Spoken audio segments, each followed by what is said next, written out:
Hi, chat. Welcome to another stream. I forgot to press start. I've been sitting here talking to myself, but I forgot to switch the scene. You would think after all these times of streaming that I would have figured out how to fucking do this. Whoa, Kevin, with the 4. Holy shit, 4 years of Septum. Kevin, it is great to see you again. I hope you are doing well. Appreciate your continued support, and it's great to see you again. Yeah, it's been a long time. It's been a long pandemic. But let me say hi to everyone who's here. The plan for today's stream is to fix a few Dead Snakes things, maybe get started on the redesign of how the builds are gonna work so that it is less work. But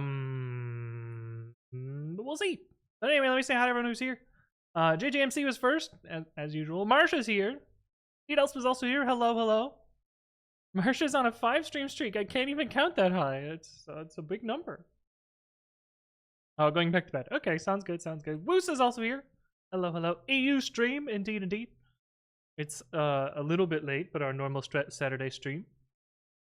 Easy Light's also here. Hello, hello. Captain Chica, welcome back. Pie Stongs, indeed, indeed. Yoxetio says, hi, what can I do so my butt stops hurting when I sit for more than an hour? Oh. An hour? That's real short. Well, you could get a standing desk. I hear that squats helps a lot. You probably just need a more comfortable chair, to be honest. Oh yeah, someone else recommended working out. Yeah, exactly. Kevin says, great to see you as well. Really glad you're on. Indeed, indeed. Graham's iPod. Hello, hello. Welcome back. Schwarzchild's also here. How you doing? Big M says, hello, hello. Thanks for streaming during my kids' nap so I can hang out for more than 5 minutes. Hey, there we go. I timed it. Did I hear something about a beer? I can grab a beer. Let me kick off a build that is almost certainly going to fail. And then I will go grab a beer. And then we can have a beer. Like good old times. I don't think this build is gonna succeed, but there's like a small chance that it does, and if it does succeed, I should have kicked it off weeks ago. Because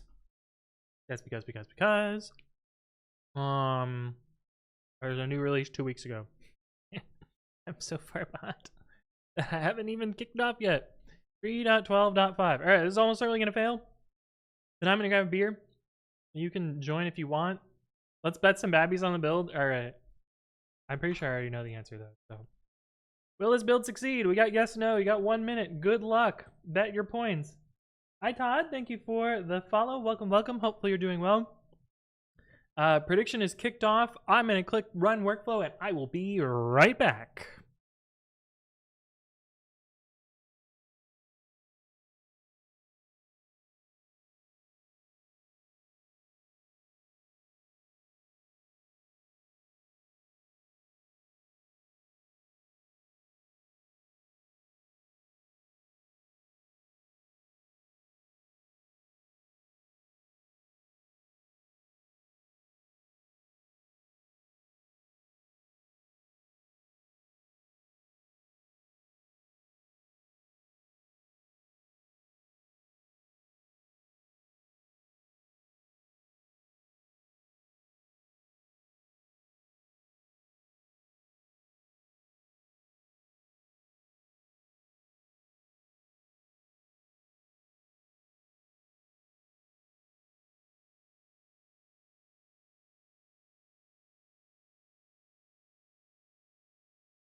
All right.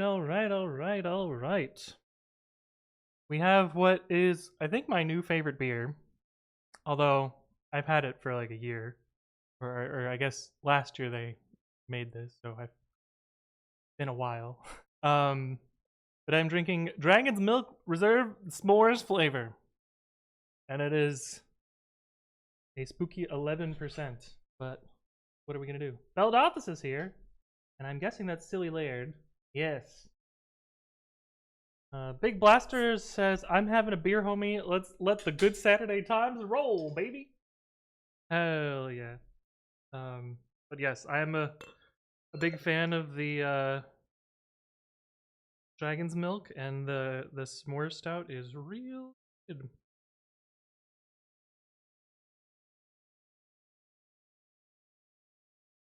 Settle out a bit, and I'll take a little sip. 11%, yeah. Let me show you what I have going on. You're going to laugh. That doesn't look like milk. Well, you see, dragons have different milk than human milk. Big Dog, thank you for the follow. Welcome. Hopefully you're doing well. I'm surprised this build hasn't failed yet. It may actually succeed. What did the prediction look like? Oh, a fairly even split. Well, Grandpa's iPad put a bunch of points in, and then everyone else voted no. So it's win or lose is Grandpa's iPad. Holy smokes, that looks so chocolatey and delicious. Mine's just a plain old bottle of Bud. I mean, that's something. That's something. But yeah, it's real good. Wusa says, did you try the triple I'm not gonna try and say that. Camele. This looks familiar. The Belgian beer? Oh my god, what is my birth year? What? Something in the past. Yeah, this looks super familiar. Where is it from? In Belgium. Yeah, okay, yeah, no, I've definitely had this. Yeah, this is pretty good. I like Belgian beers. Carmelite. Oh, cool. Here you go, shit beer in a regular drinking glass. Do this.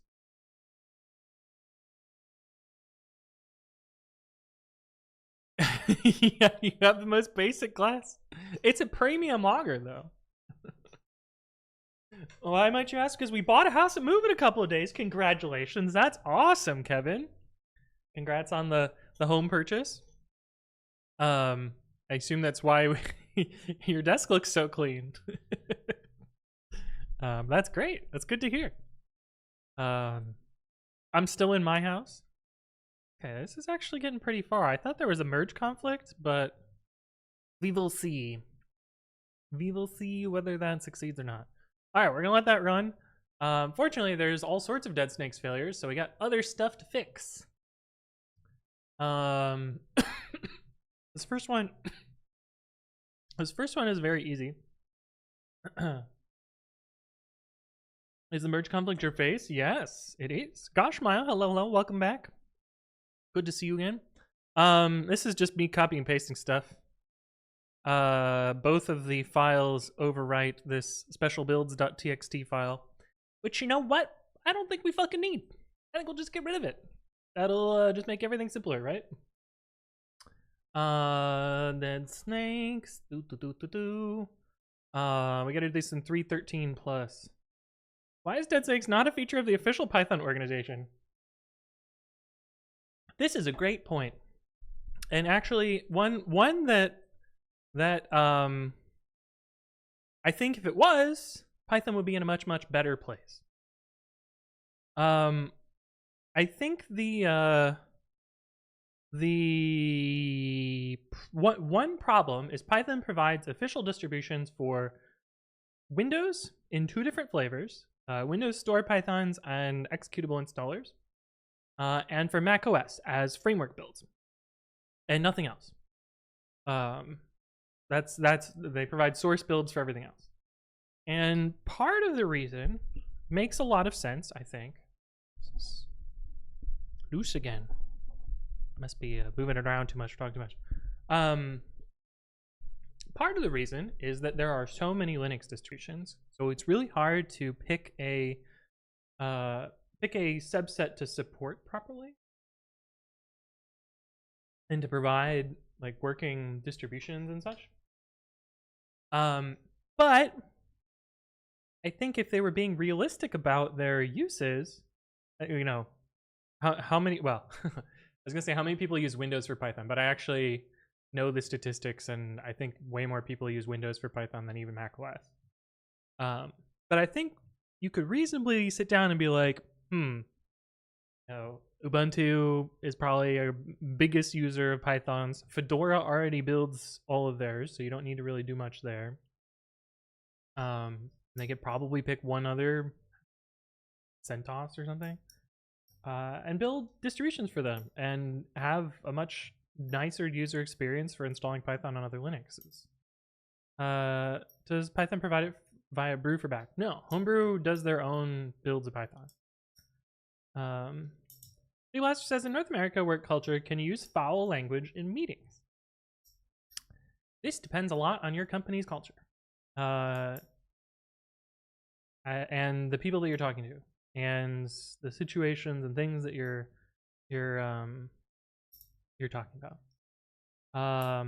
At Sentry, where I work, it's generally, you know, reasonably okay to be a little bit colorful. Now, you can be colorful without being offensive. There's a not even a fine line. There's a very good, decent, like understandable line between colorful and offensive. But yeah. Kevin says, actually, I take that back. The beer was Devent. I don't know what that word. Baron of Derur.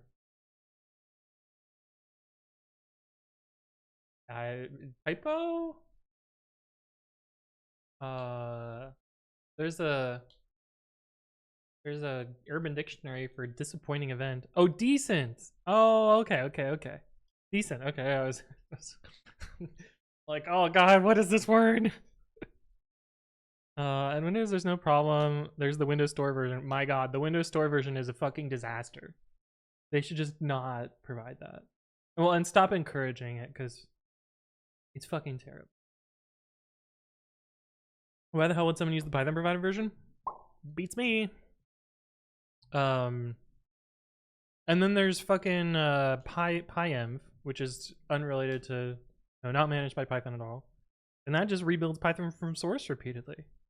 I can't fathom how much time and electricity has been spent rebuilding Python continually. And so what I think would benefit the community a lot is basically to take the take this project and standardize it and like actually build and distribute Python, and have Python, the Python Software Foundation, make this happen.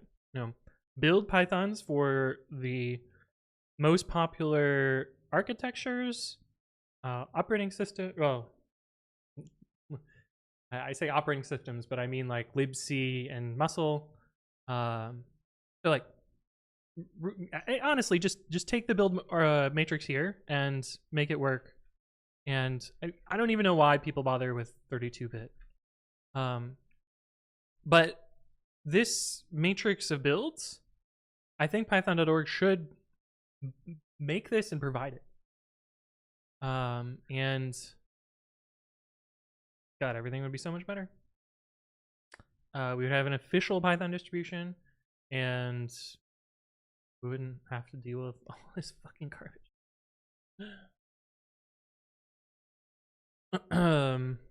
For a couple of seconds, I felt super pretentious. No, you're good.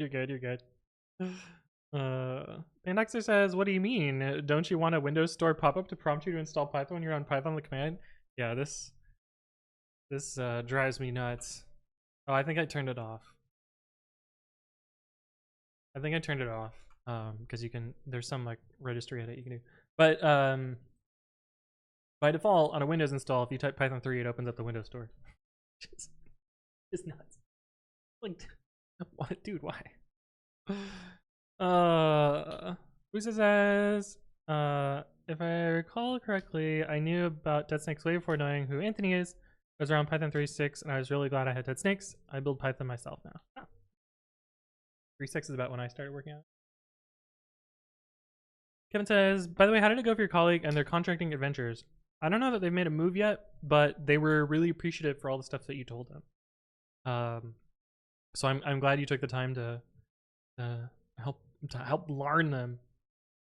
Find out something like Rust Up. I feel like Rust Up sort of is a good thing. But I think Rust Up solves a completely different and I mean, honestly, it could be Rust Up. It could be something like Rust Up. I think it's a little bit different. I can't really pinpoint why it's different. Except that, like, Rust is largely just one unit, and the package manager is directly with it, and, like, you get everything all at once. Whereas in Python, there's a million fucking different ways to package, and a million different packaging tools, and a bunch of different ways to install stuff, and the packaging tools don't necessarily gel nicely with the standard library, and it's just a mess. Grandma's iPad says, aren't you in the PSF? Let me know if you want me to protest outside the next board meeting. Yeah, I mean, technically I'm a voting member because I'm a fellow. However, they've been doing this fucking internal bullshit with, like, voting rights, and I haven't voted in the last 2 or 3 elections. Mostly because they take you to this, like, sketchy ass WordPress site and make you type in a bunch of credentials, and I'm like, this fucking looks like a phishing site. Like, I'm gonna just not, because I value my data, and okay, maybe I don't get to vote on a board election for something where they have very little power anyway. But, like, I don't know. I feel like another part of me is just kind of done with Python. I feel like I'm less excited about Python right now. PSF voting infrastructure worse than the presidential elections?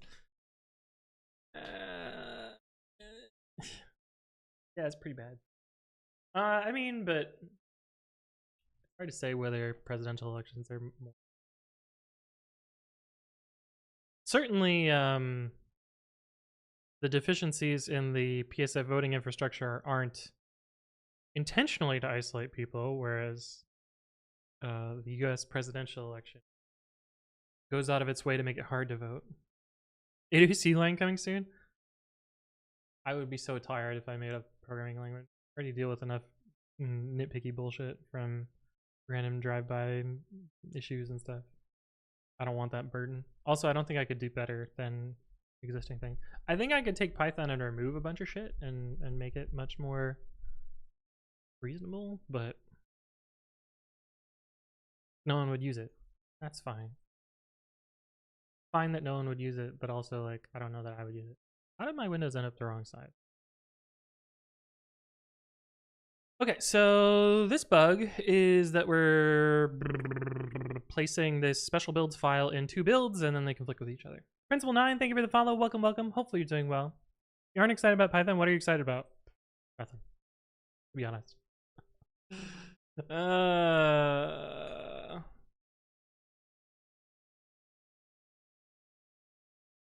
Yeah. So spoilers, I have a new video coming out probably this week, maybe next week, about a technique I'm about to use. Dissociate with reference.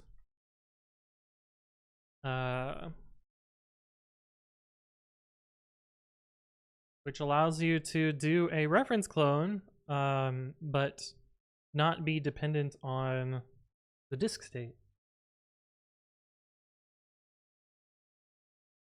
Tread carefully, you're this close to saying fuck everything and only running C? No, I'm not gonna write C. Although, Also, I forgot to say hi to Eric. Hello, Eric. How you doing? Although I did write C. What was it called? I did write C because I originally wrote this, I think, in Go. 29 commits. We can look at all this. Blaze Labs, thank you for the raid. Welcome, Raiders. We checked out Blaze Labs yesterday. But welcome. How you doing? One quick question. You get 30 seconds to answer. If shoes cost $100 more than socks, and socks and shoes cost $110, what's the cost of the socks? $100 more than the socks? So then the socks will be $5. It's 105 plus 5 is 110. Ooh, math's bigger quads. Principal 9, hello. What are you doing? Can you tell me in a few words? I am building Pythons for Ubuntu. And we are fixing 3.13 plus and rebuilding 3.12.5 and maybe re-architecting how I do builds entirely. Kevin says, writing a language isn't that hard. You just need to create a somewhat original language, market it as blazingly fast, write a formatter, LSP server, package manager, and deal with the steady influx of user issues. Sounds like fun. No. Oh, that sounds terrible. Oh, it sounds like nothing that I want to do. Lisa says it was a funny moment when Blaze Labs realized who the raider was. Yeah, it was pretty funny. Figure Quad says, what was the fastest answer ever? Good job, man. I asked a lot of people that question. Most people get it wrong. And even ones who answer it correctly haven't done it that fast. Well, welcome to the stream then. Anyway, I don't need to be that pretentious. I think I rewrote this in Go. Yeah. Wait to see. Or I started in Go and then I rewrote it in C because oh, what the fuck? What the hell just happened?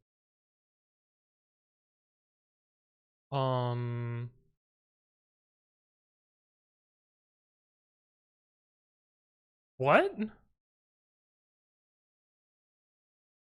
Am I still live? What the fuck just happened? Oh shit.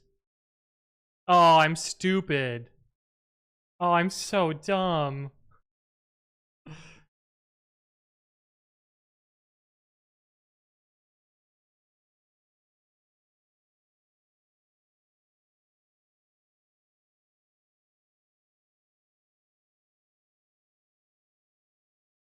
Well, there goes all my viewers.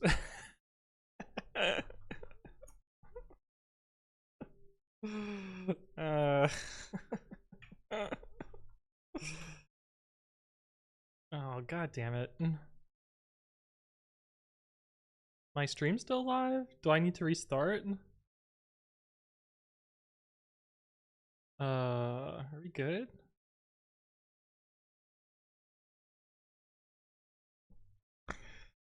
Oh. I'm so stupid. I'm amazed that this is the first time I've ever done this. I'd like... I'm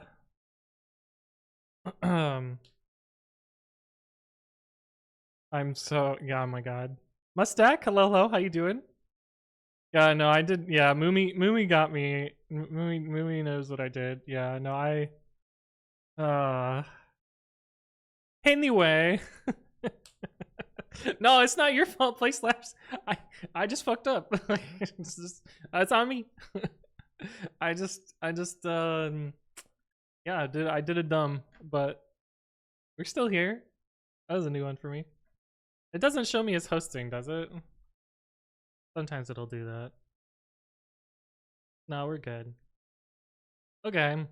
Anyway, embarrassing. Zana Saber, welcome to the stream. Skay, how you doing? No, we're good. I'm still getting used to this live streaming thing.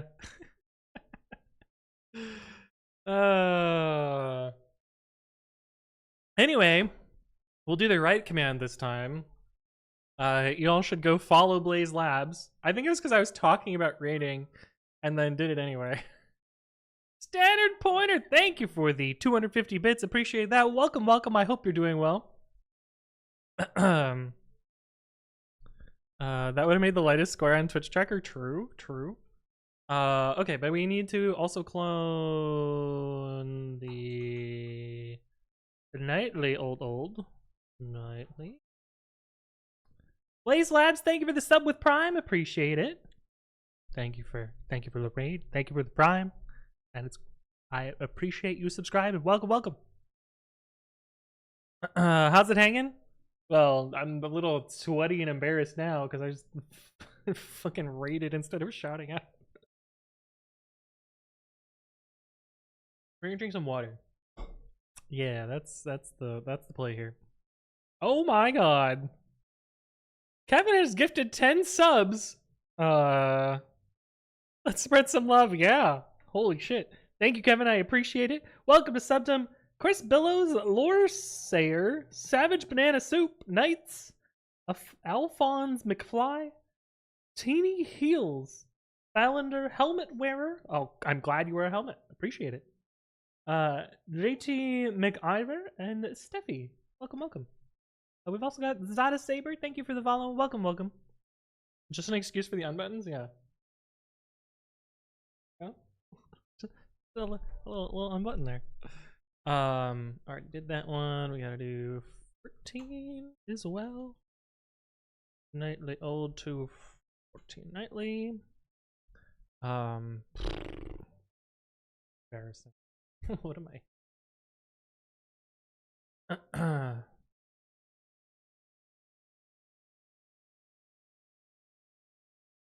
Oh.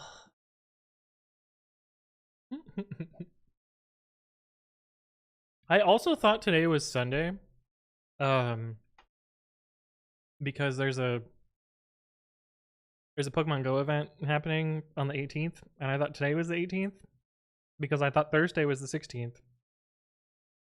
But really, I'm just super confused. So I was all ready to cancel stream today and move it to tomorrow, but I even called my brother to be like, yo, the weather here sucks. You want to drive somewhere? And he's like, dude, it's tomorrow, you fucking idiot. So I've been all over the place today. Kevin says, as a man with next to no chest hair, I envy you. Hopefully I got you beat with my mustache. So yeah, that's true. I'm pretty bad at facial hair. Well, actually, I've never let it grow in far enough to know whether I can actually get a decent mustache. Because the problem is, right here, I'd have no facial hair at all. So I get like this massive neck beard and like decent mutton chops and like some amount of mustache, but it doesn't grow in here, so it looks stupid. So I always shave it off when it gets too long. Eric says, I heard people are mad about the Pokemon Go changing the old player avatars. Yeah, the new ones look real bad. What are you gonna do? What are you gonna do? What is a dead snake exactly? A broken python? So the original idea behind dead snakes, it is an Ubuntu PPA, which I think I even have a command for it. The original idea behind dead snakes was to forward port old Python versions. The idea being like they are dead snakes, they're no longer used, to allow people to basically never upgrade their apps. And so it, you know, for a while it was all the way back to like Python 2.4 was supported on modern-ish Ubuntu. But I actually wanted a different situation. I wanted newer Pythons on old Ubuntu instance. And so I started rebuilding Python 3.6 way back when. I know, ancient times, 3.6 on Ubuntu. I think 12.04 was the first one I targeted publicly, but I did it privately for Ubuntu 10.04. Many years after it should have been working. And yeah, so I've sort of changed it to be more like providing modern Pythons for Ubuntu distributions, because LTS will rarely backport stuff. Here's Mustache Me Christmas 2023. All right, ready? Warning, is a good-looking dude here. Oh, that is quite the mustache. Good selfie, Kevin. I approve. Premature snakes. Yeah, that's basically what it is, right? I was happier with the stash this year than last year. Ooh. But anyway, this is the last time I wrote C, and it's literally one syscall. You can't really fuck up one syscall, although I'm sure someone will find some amount of undefined behavior in these short 22 lines of C that I wrote. But anyway, that's off topic. Cloning stuff. 14 nightly, we just gotta get 14 left. Ooh, bloop. I don't know that I have an old one here, so we'll just do 313. Surely it'll share some objects, right? Loading into 14. Oh, we don't have a 14 yet. That would explain it. If I understand this right, older versions of Python exist on Ubuntu as a result of this work. So it's actually more newer versions now than older versions. But yeah, technically older versions do as well. Oh, I got a hype training mode. I guess there's... Oh, now that they have animated ones, I see, I understand.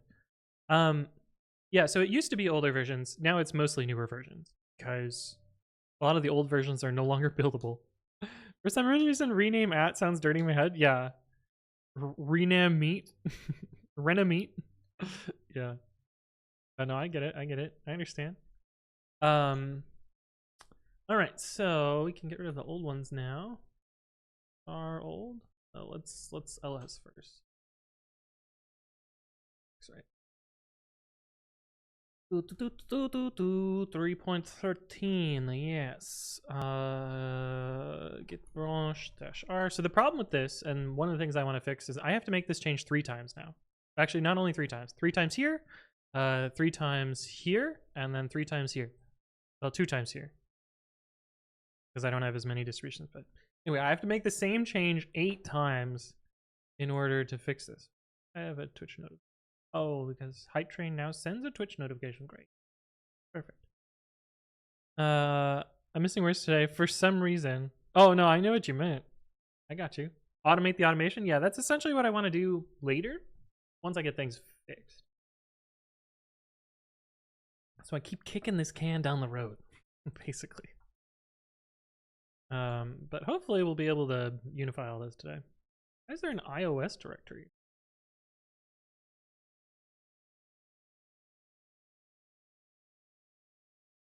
Oh, I guess they have an iOS build now. Interesting.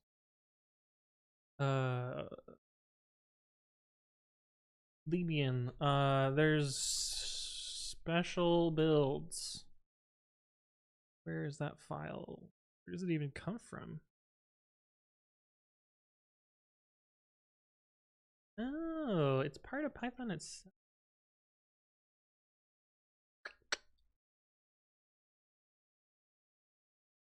Oh. Yeah, we're just gonna get rid of this file.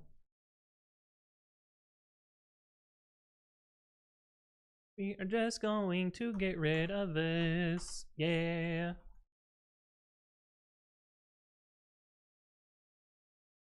Remove special builds.txt.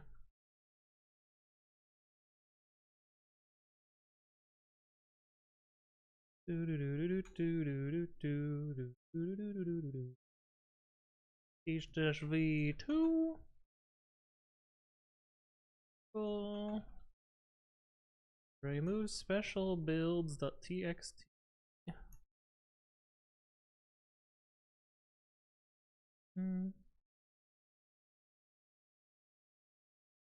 Ah.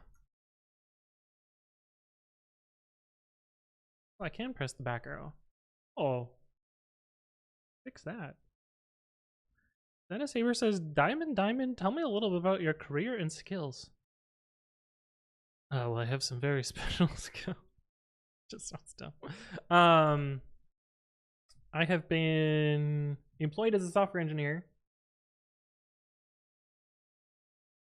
full-time for 11 years now, although part-time 15 years. I had a software internship out of high school. I specialize in developer productivity. I build tools and infrastructure that make other people more productive. My password manager? I did! Look at that. Yeah, there's something fucked up with my Podman install, but I'm blowing away this VM pretty soon anyway. Oh, maybe I should do that today. Maybe we'll move over our virtual machine. I do want to also figure out what I need to put in my Python 3.13 video, because we're at release candidate 1, so it's time for me to compile that and make my usually my top 10 video of the year. So I gotta think about that. I also aspire to improve developer productivity. Any advice? This is also like, it's hard to tell you what to do without understanding the problems that you and your developers are facing. And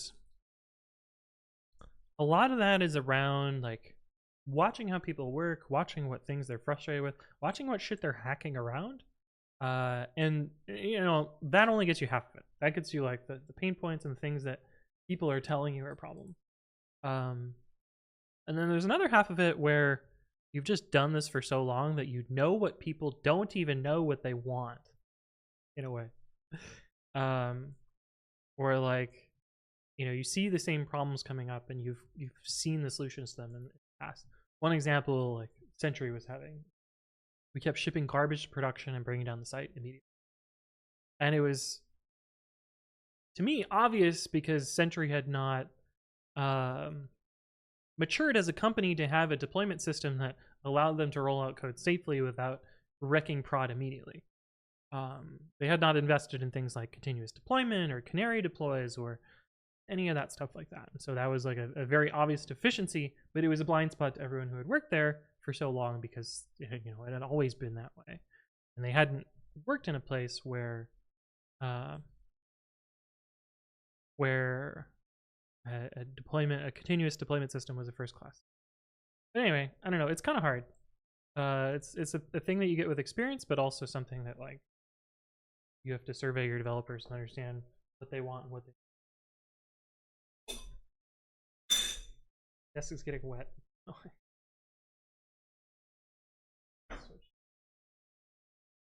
Kevin says, early in my relationship with Jenny, I got weird looks whenever I was working from home because from time to time I would ask her colleague, "Are you plot?" which basically translates says, "Have you fingered yourself?" For context, we've taken the word get pull and turned it into a verb. We conjugate it as pulla in Swedish, so he's saying things like, "Dog har pullet, I have fingered myself."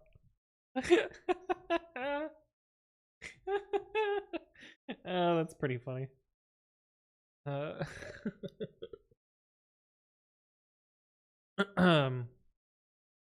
Yeah, so there's actually a funny story about the finger command, and I'm sure that it was originally named to be perverse because I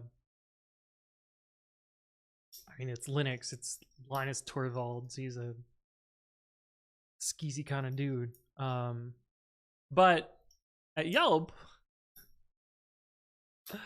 one of the sysadmins made an IRC command for the finger command, which if you don't know finger, it basically looks up a user profile for someone on your Linux system and tells you information about them. And so somebody made a finger IRC command that would tell you the deployment data, like what department they're in, what job title they have. Perhaps intentionally, but maybe we can give them the benefit of the doubt that they weren't thinking about how this command would be abused to make women in the workplace uncomfortable as their male coworkers would finger them in chat. Fortunately, it was pretty quickly changed, but yeah, that was a uncomfortable period at Yelp. Anyway, Cat Best and hello, how you doing? Lewd chat is lewd. Yeah, it's how it goes. We're in a Haskell version of the Unix finger command. I think this is the last task in a Haskell book. Oh, interesting. Eric says, so you're telling me my productivity won't improve if I listen to the Twitter post with titled Top 10 AI Tools to Improve Your Workflow? Yeah, most of those they're trying to sell you something. They're trying to sell you something. And it says, if you're a loud talking sysadmin and there's a chance your neighbors think you send cat through pipes and kill zombified children regularly on your job. Yeah, I'm sure some of the shit that I say on stream could easily be taken out of context and sound terrible. I know well, last couple of streams I was just dealing with zombified whiskey processes. Anyway, branch -r Ubuntu.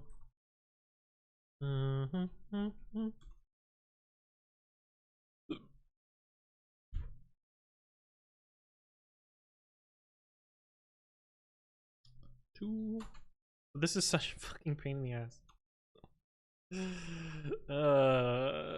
Remove special builds.txt.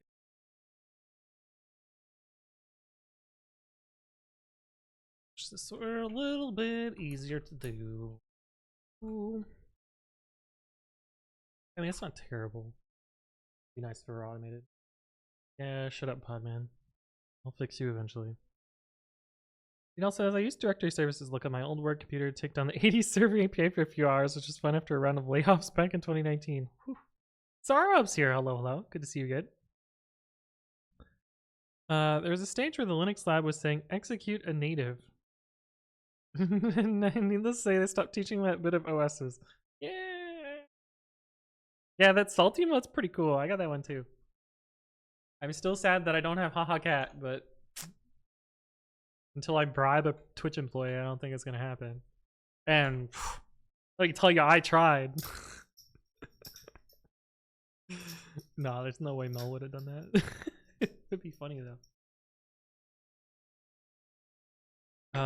Let's check on our build. That is almost certainly succeeded.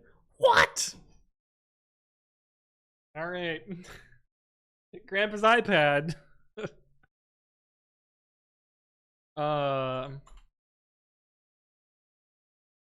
This is a surprising one. I am surprised, Grandpa's iPad. But you did good on believing. So congrats on all of your points, Grandpa's iPad. Holy shit. Kevin says, any joyrides this summer in your Batmobile, by the way? So actually, Kevin, I don't know if you've seen this yet, but I got a new car. Oh, have I shared this somewhere?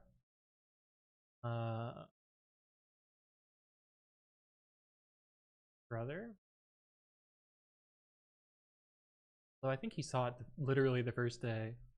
Yeah, because I showed up and drove him around. Catch Rayquazas and Pokemon Go. Too far back. Well, I have a picture on my phone, so I will just show chat. The new car is not blue because I don't want two blue cars. I replaced my Audi, my Q5. Where's my admin chat? I just posted my.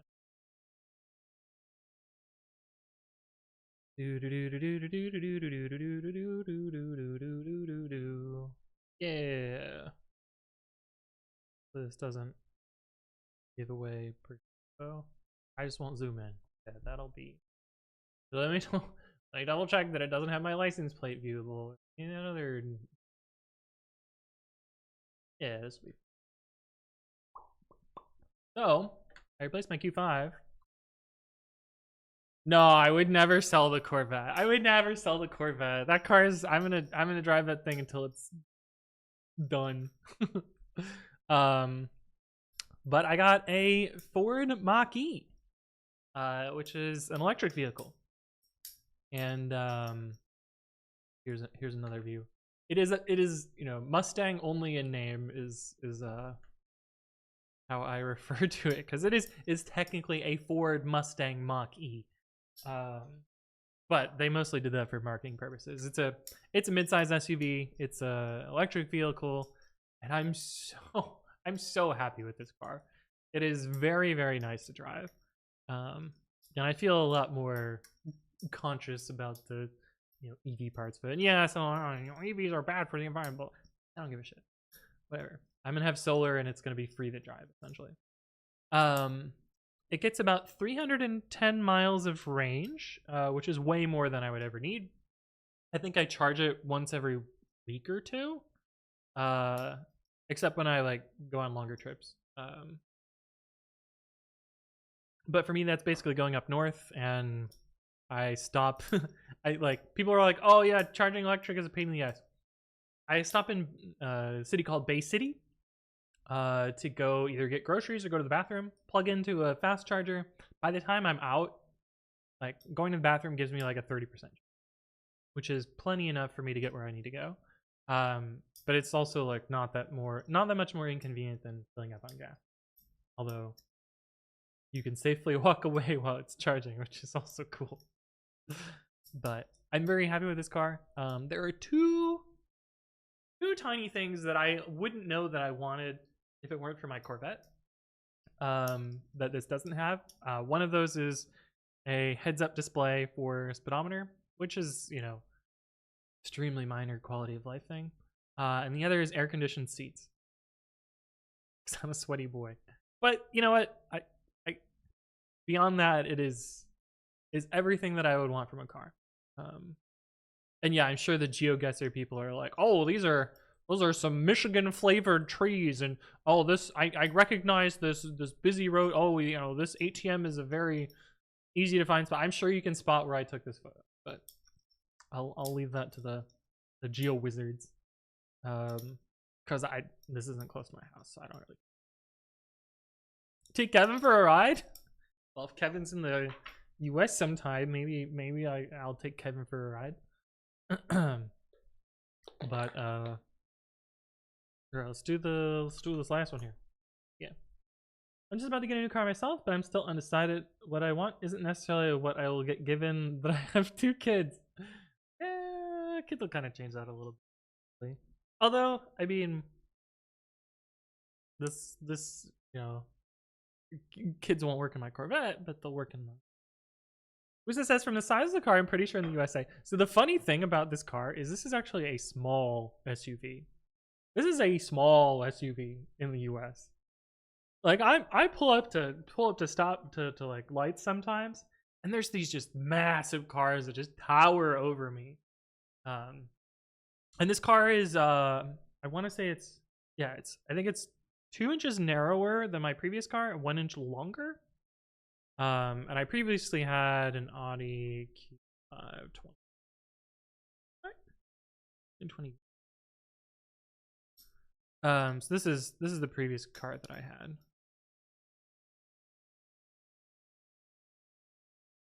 That's the 2024. This is what I had. Yeah. This is a Sportback, so it's slightly different. Mine had a little bit more hump in the back.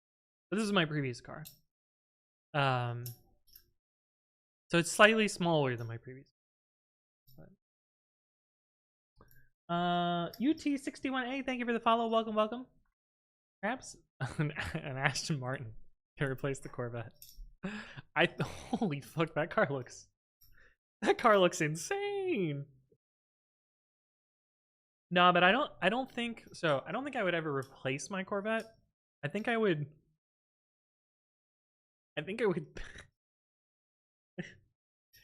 This sounds so privileged. Ugh. I think I would buy a piece of land.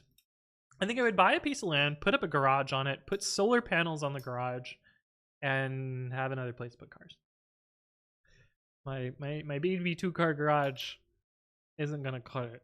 But this car looks insane. What is the? Do I even dare look up the MSRP? Oh, fuck off with your AI. 800K. That's a little expensive. This is more than my house. But damn, that car looks cool. Car looks cool. EV range miles 9. 9 miles of range. Excuse me? Or is it 9 meters? Oh, I hate when websites do this. They take over your scroll wheel.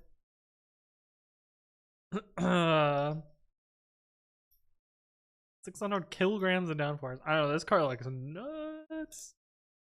But no, I'm pretty happy with my 23 or 24. I guess I've had it for over a year now.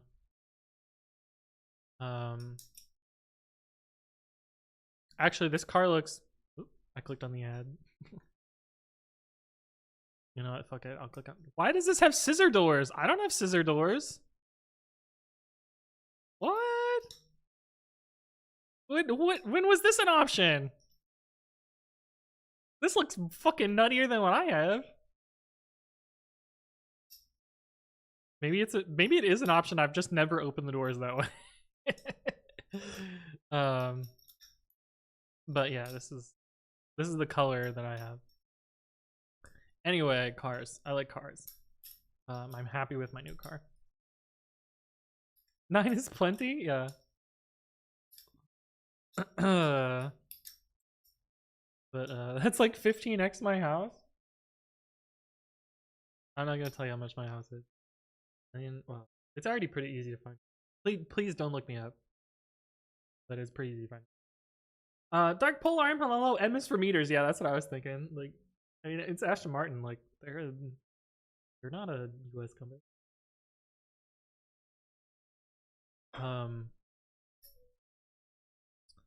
Anyway, get branch. We gotta do noble.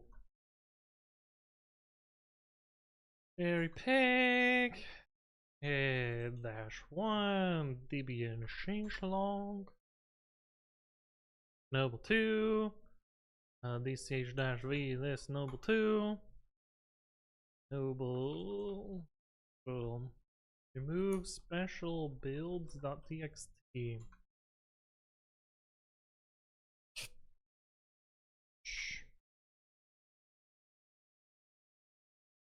Excuse me. Did I call release on the other one? Certainly looks like it, so we're gonna go with yes. Fantastic, I need the vicarious fulfillment right now. Yeah. Anthony's about to put down a down payment. I was actually looking at oh, I don't even remember what the car's called. I was looking at, no, not these ones. These ones look goofy. I was looking at a McLaren because oddly enough, so crazy thing.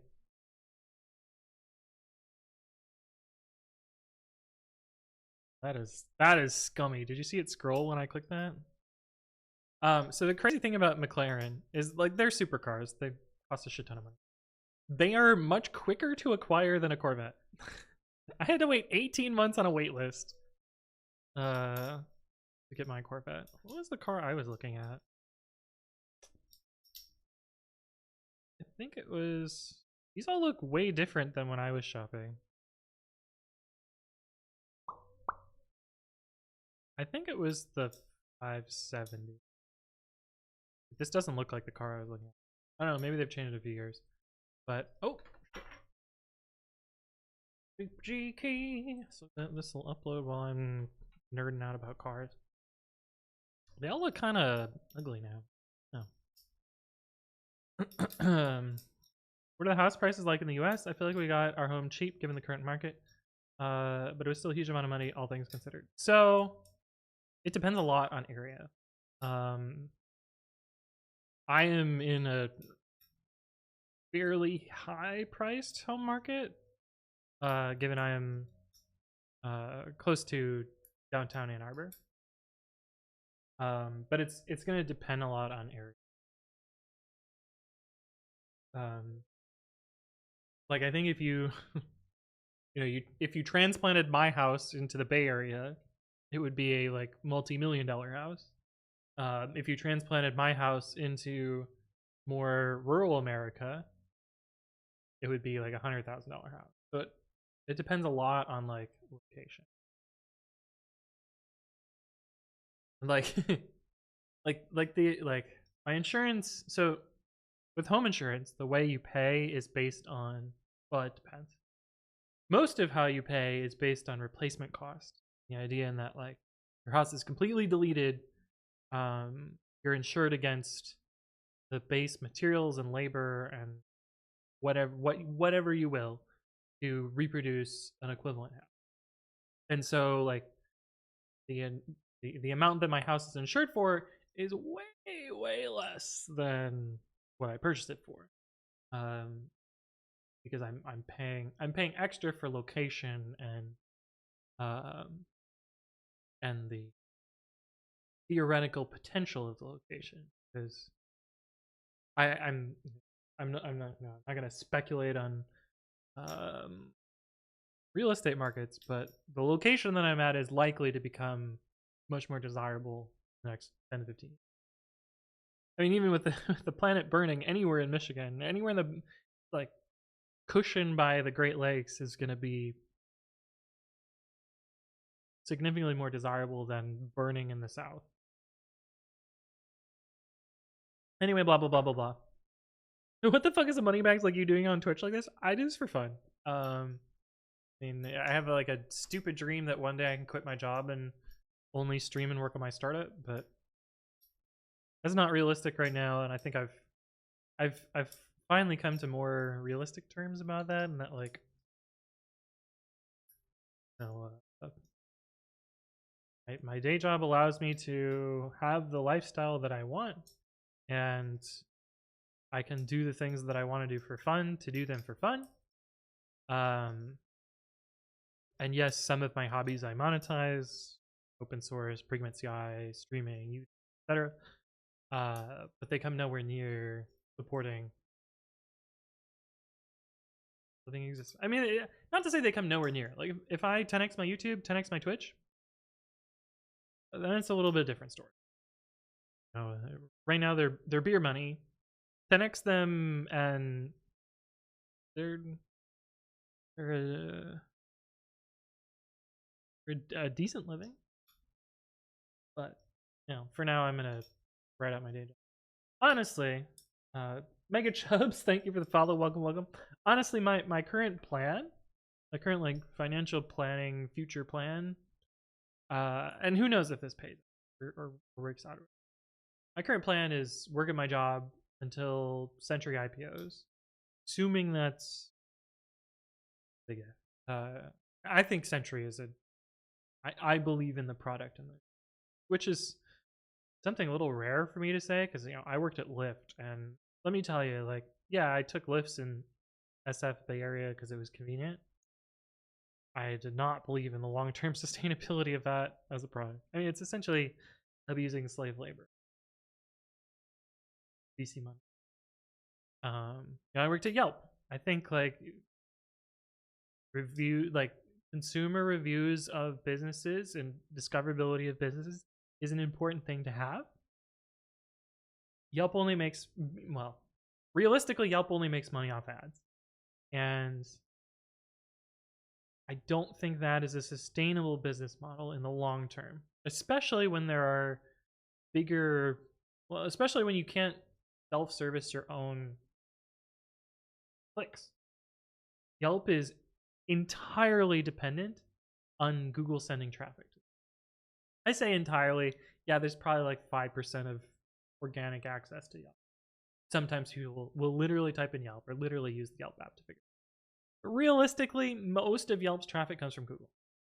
And so, you know, if Google finally decides to invest in a local product that they actually work hard on and want to actually succeed, which they've tried many times, but not tried, I don't think earnestly tried, Yelp's fucking toast.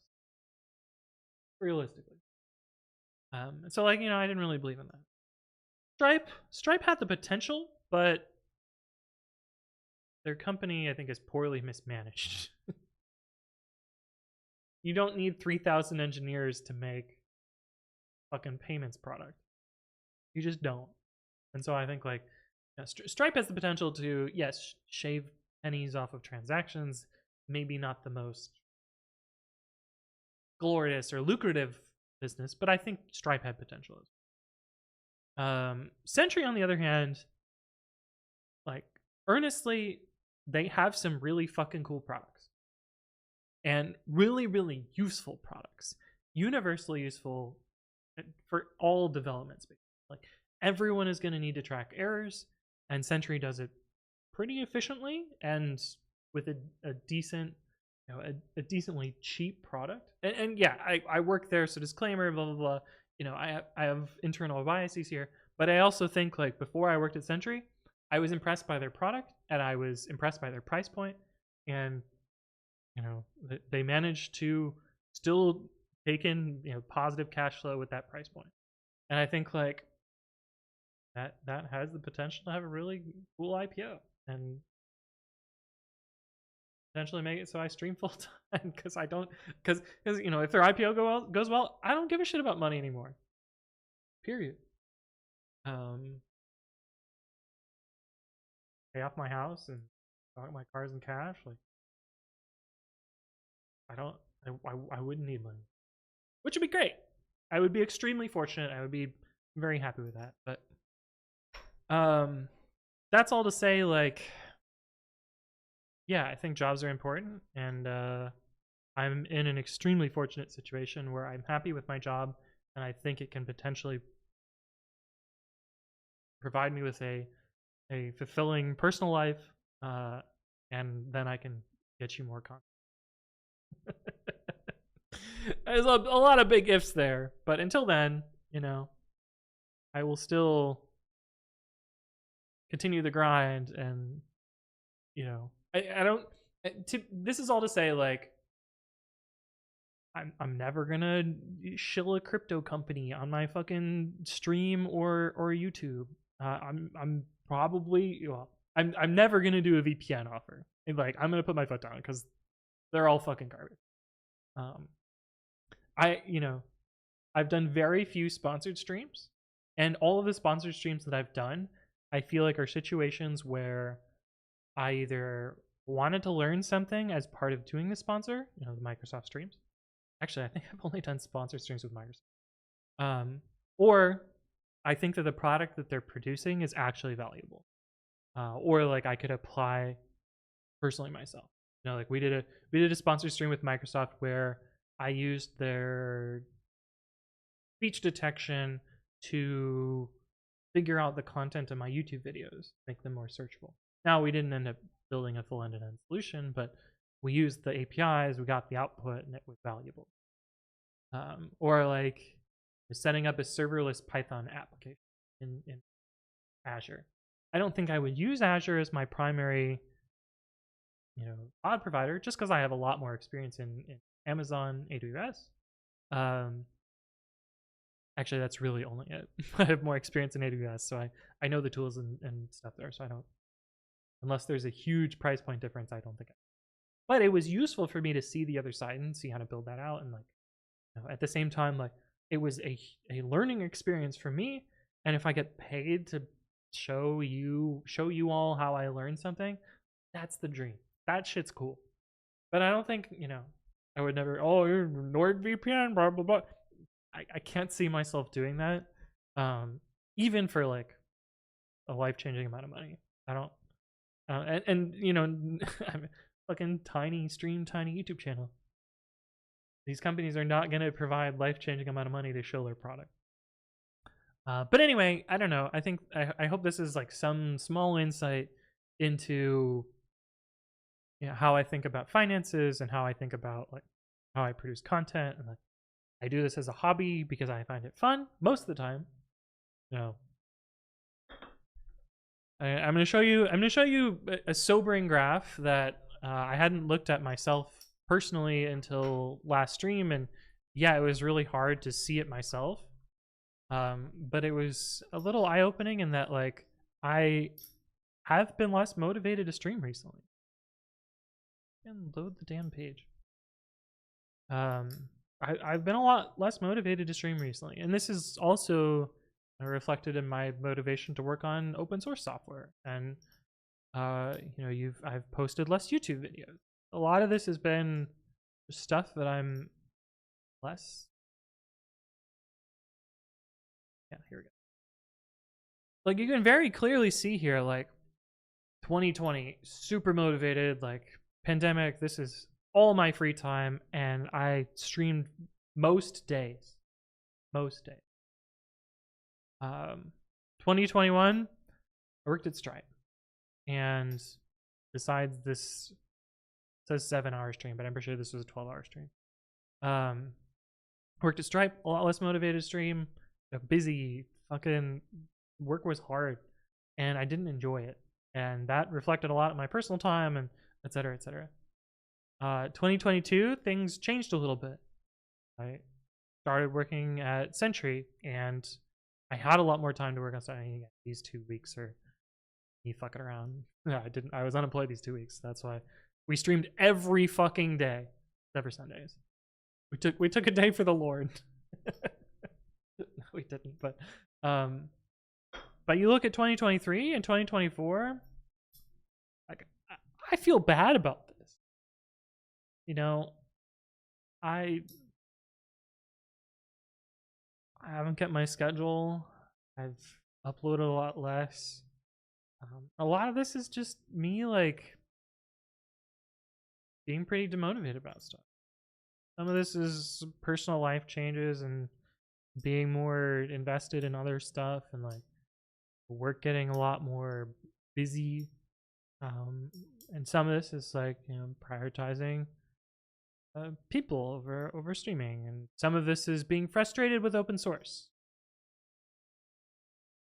I think in a week I probably see one good issue, one in a week's span, one issue where someone has taken the time to provide useful feedback in a GitHub issue and like outlined all the things they tried and the outputs and like actually provided a good useful piece of feedback. And then I see 3 trolls, 20 people that put in no effort, 5 people demanding money, like all this fucking shit that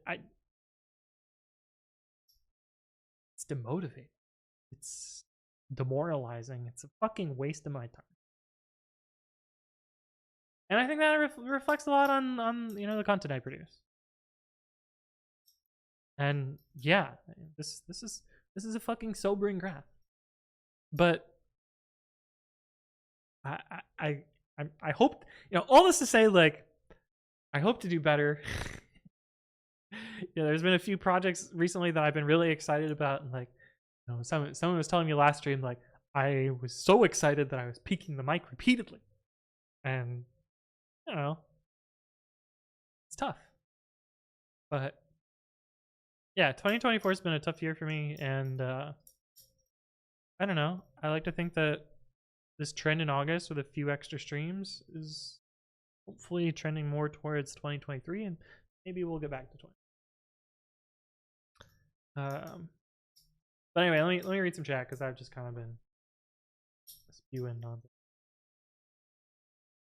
What startup do you have? So I made this thing called precommit.ci, precommit.ci. It is a continuous integration service. The main feature is it auto fixes your pull request for you, and it does it really fucking fast. As long as you've set up pre-commit for your repo, it mostly just works and zooms. Helen Evil says ultimate goal is to become a goose farmer. Yeah. Kevin says if Sentry IPOs Yomi are riding that Aston Martin, hey, fair. If I get it, Kevin, absolutely, 100%. Don't clip these for posterity. I mean, they'll end up on YouTube. Kawa says, have you ever considered moving to a different country to live? Yes, I have. I've done research on moving to Canada, specifically like Greater Toronto area. Made the most. And that's actually a great point that you bring up. Part of the reason that I'm bound to employment right now is health insurance. Because in the US, as a self-employed person, health insurance really fucking expensive. Yeah, it doesn't break the bank, but it's something that I would hope in a different political climate would be something would just go away.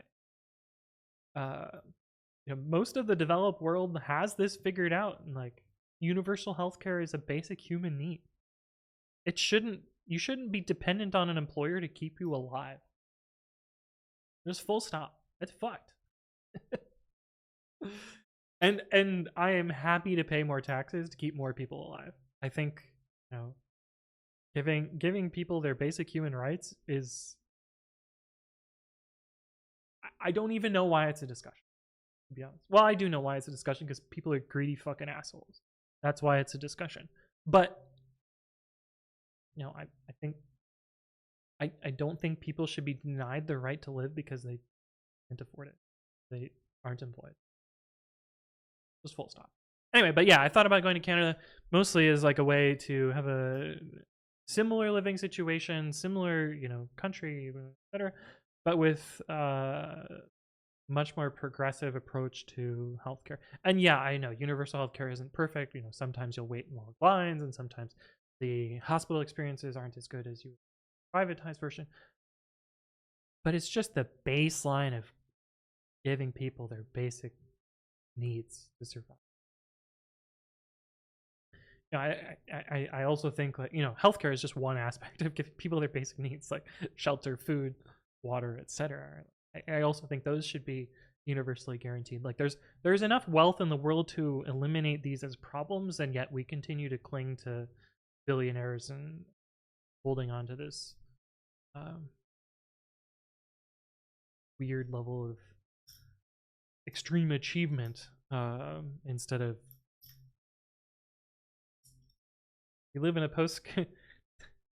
we could live in a post-scarce society if things were adjusted. Anyway, blah blah blah blah. All that to say, yeah, I've thought about moving to Canada. Century is a GCP shop. Yep. If anything promotes cryptocurrency, I'm buying it ASAP. Listen, I will never do that. I will not sell out on the cryptocurrency. Absolutely not, because they're all scams.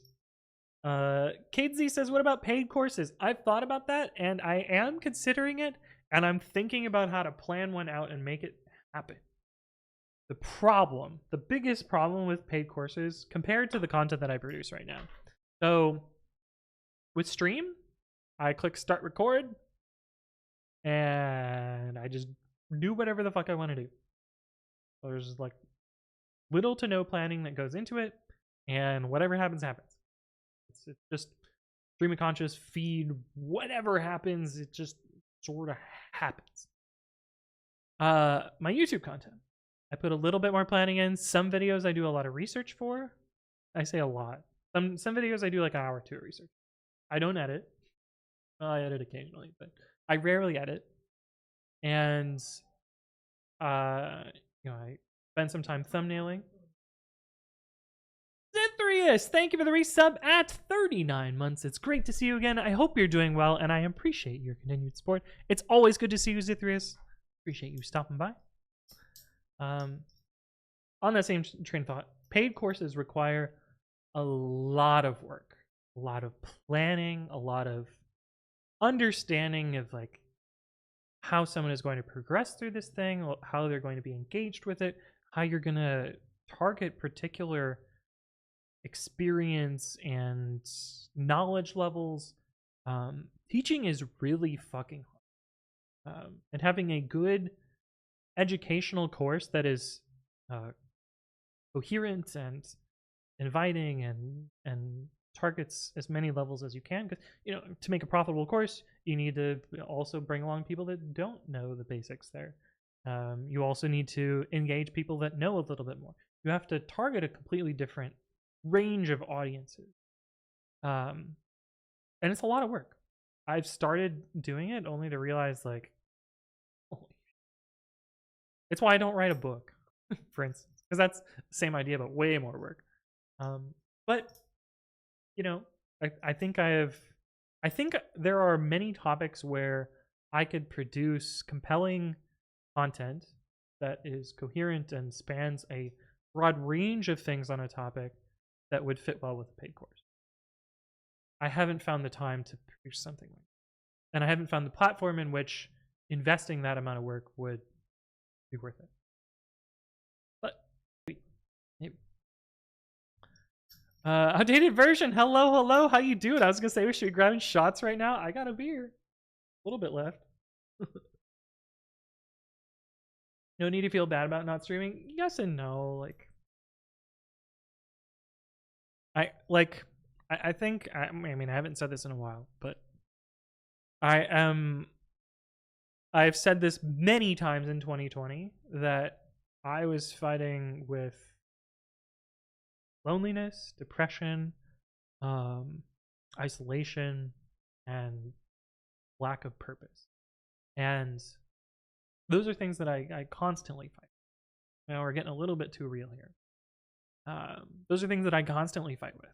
And streaming in 2020 got me through a lot of that. You know, it seems shitty to be like, oh yeah, you know, strangers on the internet through a fucking chat window were how I satisfied some gaps in mental health and this. Honest to God, like you guys helped me through some really tough times in my life. And it's not to say that like that's a responsibility, but like it's yeah, I don't know. Streaming has helped me a lot in a lot of ways, and thank you. Kevin says, I don't think anyone expects you to be there just to be there. We want you to stream when you're feeling it for yourself. Yeah, I get that. And weirdly enough, like the last couple of streams I've done, I've felt a lot better about it. I feel like I'm not just pressing start stream and then grinding through something until I'm done with it and we go on to something else. Yeah, this is tedious and shitty, but last stream, one of the coolest things I've ever, and it's not up on YouTube yet, will be soon. One of the coolest things I feel like I've done ever happened on stream, and got to experience that moment with all of chat. I don't know. Yeah, streaming can be fulfilling, and I feel like recently it has been. Anthony needs another Pokemon project. I honestly think like this is you joke here. Like I'm 10 minutes behind a chat. You joke here, but there is a lot of truth to what you're saying.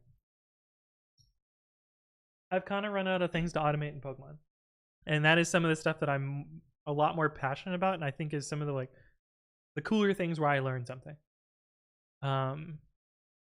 But surely there will be another game and another thing to automate. Back to that. Kevin says, I could have unsubscribed at any time, and the number of streams was indicative of whether or not I sub. It's not I subscribe because I found you're an amazing human being. I don't care if I get a weekly stream or one stream a year. Yeah, but I would care if I only gave you one stream a year. But yeah, no, I feel that. Bugle Cook says, why is 2024 tough? You want to answer it? I don't really want to talk about it. I appreciate you asking. Just know that it's been tough.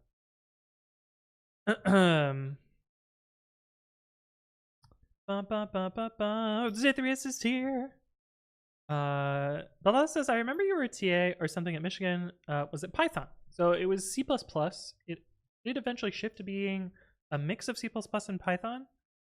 But the great thing about that course is it had a absolutely wonderful lead lecturer that cared deeply about people learning and was extremely skilled at producing an engaging and coherent course.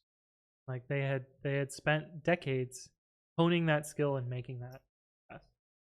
And yeah, I was just, you know, I managed a discussion, I worked on the auto grader, I helped, you know, I helped shape lectures, I lectured when there was too much snow, like I put my heart and soul into that, and I think I made the course better over the time that I spent working on it. But a lot of the credit there, like almost all of the credit goes to the lead lecturer, organizing and making that. Eric says, if you make courses, would you plan to target mid-level devs or beginner content? So I think I am not very good at making beginner content, to be honest. I mean, I have a lot of videos on my YouTube channel that I think are targeted at beginners, but I don't think I'm good at teaching beginners. Unless, well, that's not strictly true. I think I'm good at teaching beginners one-on-one because I can understand the way they think and their shortcomings and like directly address their needs. But I think targeting like a generic anonymous audience, I'm not good at teaching.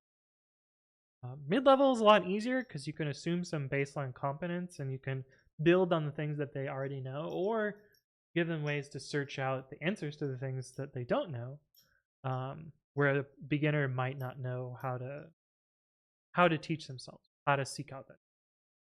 So I think I would probably target intermediate a little bit more, or advanced. But yeah, that's just my thought. Teaching beginners is a lot harder unless you can talk to them personally, and talking to them personally takes a lot of time. And you know, there's a trade-off there. Like if you have direct hands-on courses for beginners, that's going to cost a lot more money, and that's going to be a big barrier to entry for beginners, especially because they might not know whether this is something they want to invest a lot. And so there's this weird like curve of like, you know, shitty content that doesn't address their needs, or expensive good content that directly addresses their needs, but they can't afford it because it's, you know, they don't know whether that's going to be a payoff. So it's tricky. Good question. Yeah. No. Viscount Thanos says, I'd buy any course you made within reason, I think. Feels like every stream and video I learned something new. Yeah, and I think that's like, that feedback is actually really useful. Like, I think that is something that I internalize a lot, and that like, you know, I think a course that I made would be somewhat successful. And I think that people would learn something. And I think I have useful techniques and thought processes to help people. And ultimately, that's what I want. I want everyone to be better. I don't really care if I make a shit ton of money. I mean, I'm not going to make a shit ton of money off of a course. But I think building a course would be helpful. Hey, Cran PL, it's been so long. It's good to see you again. I hope you're doing well. Yeah, we're not really building anything right now. We're mostly just real talk, and we've been real talk for about an hour. But we're gonna get through this. We're gonna talk through it, and then I'll finish the tedious shit that I'm working on. We'll go from there. But yeah, I think it's definitely something I think about. Lace Lab says, outside of a job, what projects can devs work on to improve their financial security?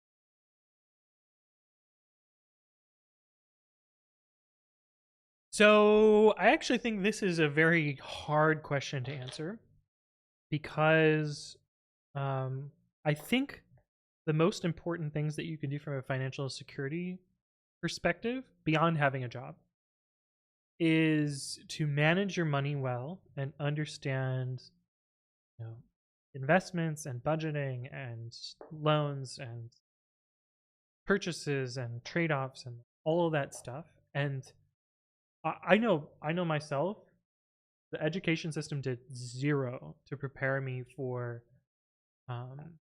financial stability. I did not know. No one taught me how to file my taxes. No one taught me. Well, my dad sort of gave me a little bit of hints about like mutual funds and investment, setting aside money, savings, and planning, you know, financial planning and that sort of stuff. But no part of the education system ever prepared me for any of that. And I think this is at least in the American education system, I think this is a huge blind spot. And we're like, you know, teaching people how to not fall for scams.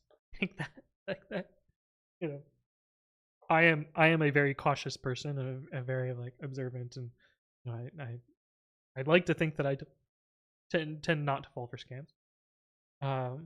But I think this is a huge gap, and it's why scams are so successful. You know, teaching people to not act on emotions and instead acting on like calculated inputs and outputs. You know, a great example of a common scam that almost everyone falls for is employment benefits. I remember a friend considering 2 offers for 2 jobs that were, you know, one had more salary, the other one had less salary, but the one with less salary had benefits. Now, what were these benefits? They were daily lunch at work, or a gym membership. And the friend was like, I think I'm going to pick the one here. And, you know, I like think I'm a more analytical person. And so I'm like, okay, well, I want you to understand that you are making a decision based on convenience. And sure, you can value convenience over other things, but you're leaving a lot of money on the table. Because if you add up how much a benefit of let's say they give $100 a month for a gym membership, so that's what, $1,200 a year, $1,200, $1,000. Lunch every day, 50 weeks times 5, that's 250 lunches, and they're probably spending. We'll say unlikely, but we'll say they're spending $5 on a lunch. So 250 times 5 is, again, like around $1,250. So you're essentially saying like, I'm taking $2,500 of benefits and weighing that against maybe $10,000 of salary. Whereas you know, and it's hard to not call that a scam. like people will be sucked in on these benefits, but really, if you do the like monetary analysis there, and yes, there is some amount of like, you're paying for convenience, because preparing a meal for myself takes some amount of time, and like that's time is money, and so you can weigh that differently. But I don't think there's a world where that ever equate, like that $2,500 doesn't end up 4xing to being $10,000 of salary. I'm a little off topic here, but I think like understanding the financial trade-offs that you're making, and like knowing how to save money, and like understanding mutual funds, and understanding like where a loan is advantageous over purchasing in cash, or like evaluating liquidity, or like not trying to day trade stocks. Like all of these things are things that no one teaches, but are very important for financials. But anyway, all that to say, like, I don't think there's easy ways to get rich quick or make money in your free time, or like have a sustainable income outside of a job in the current market. And so the best thing that you can do is learn how to manage your money better, learn how to understand financial situations, and understand the trade-offs that you're making in financial decisions. And I don't think I can teach you that. I mean, I can talk about it. I can't really give you financial advice because I am not a financial advisor. I can tell you experiences that I have, and like, well, maybe speak to something there, but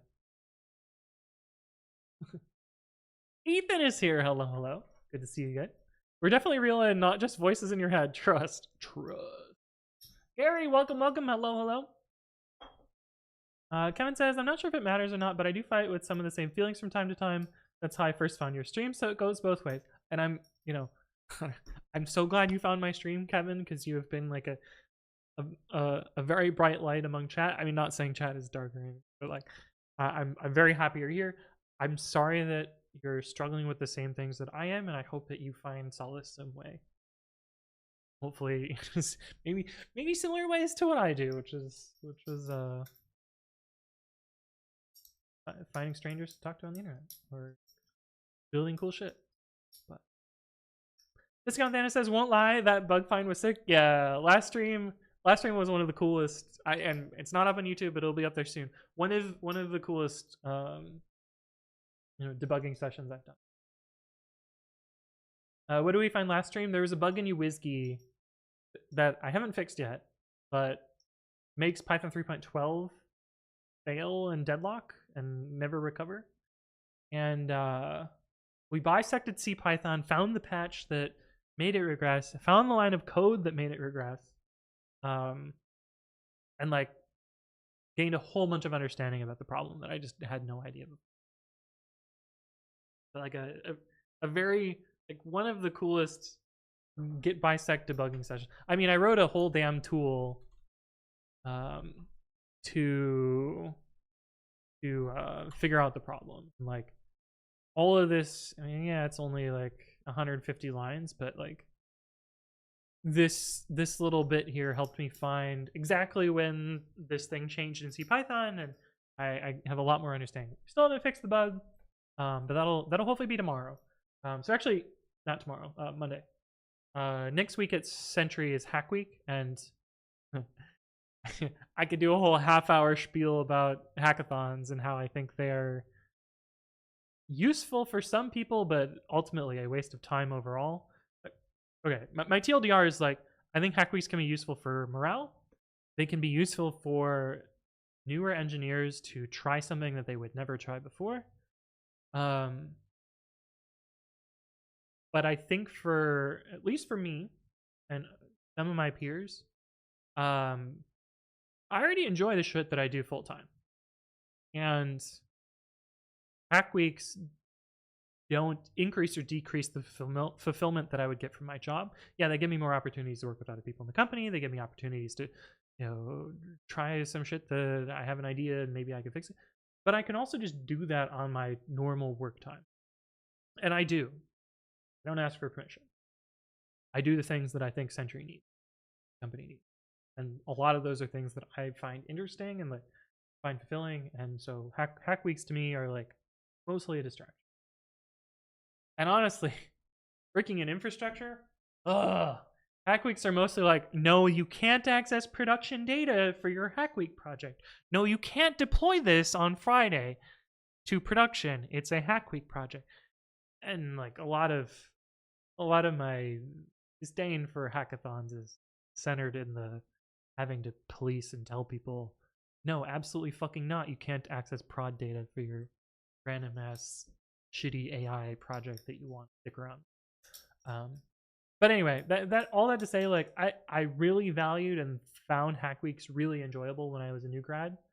But over time, I have been much more fulfilled by the day-to-day work that I do and don't find them valuable. But anyway, all that to say, next week is Hack Week at Century, so I'm gonna be streaming more often.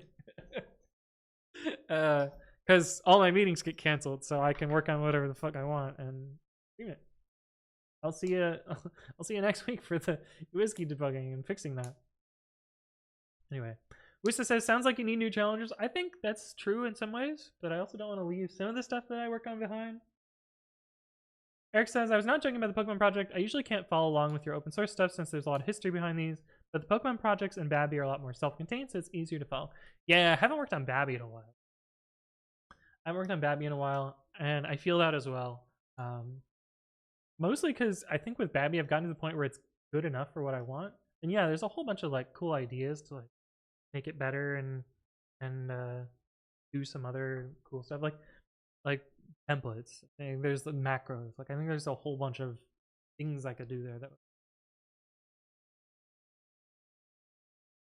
But all that to say, like I really enjoy working on Babby. I really enjoy working on my Pokemon projects, and I haven't found good things to work on in a while there. Graphic says, whoa, long time since I've seen you on Twitch. What's up? Oh my. This is a name that's not familiar because you only have 3 chat messages.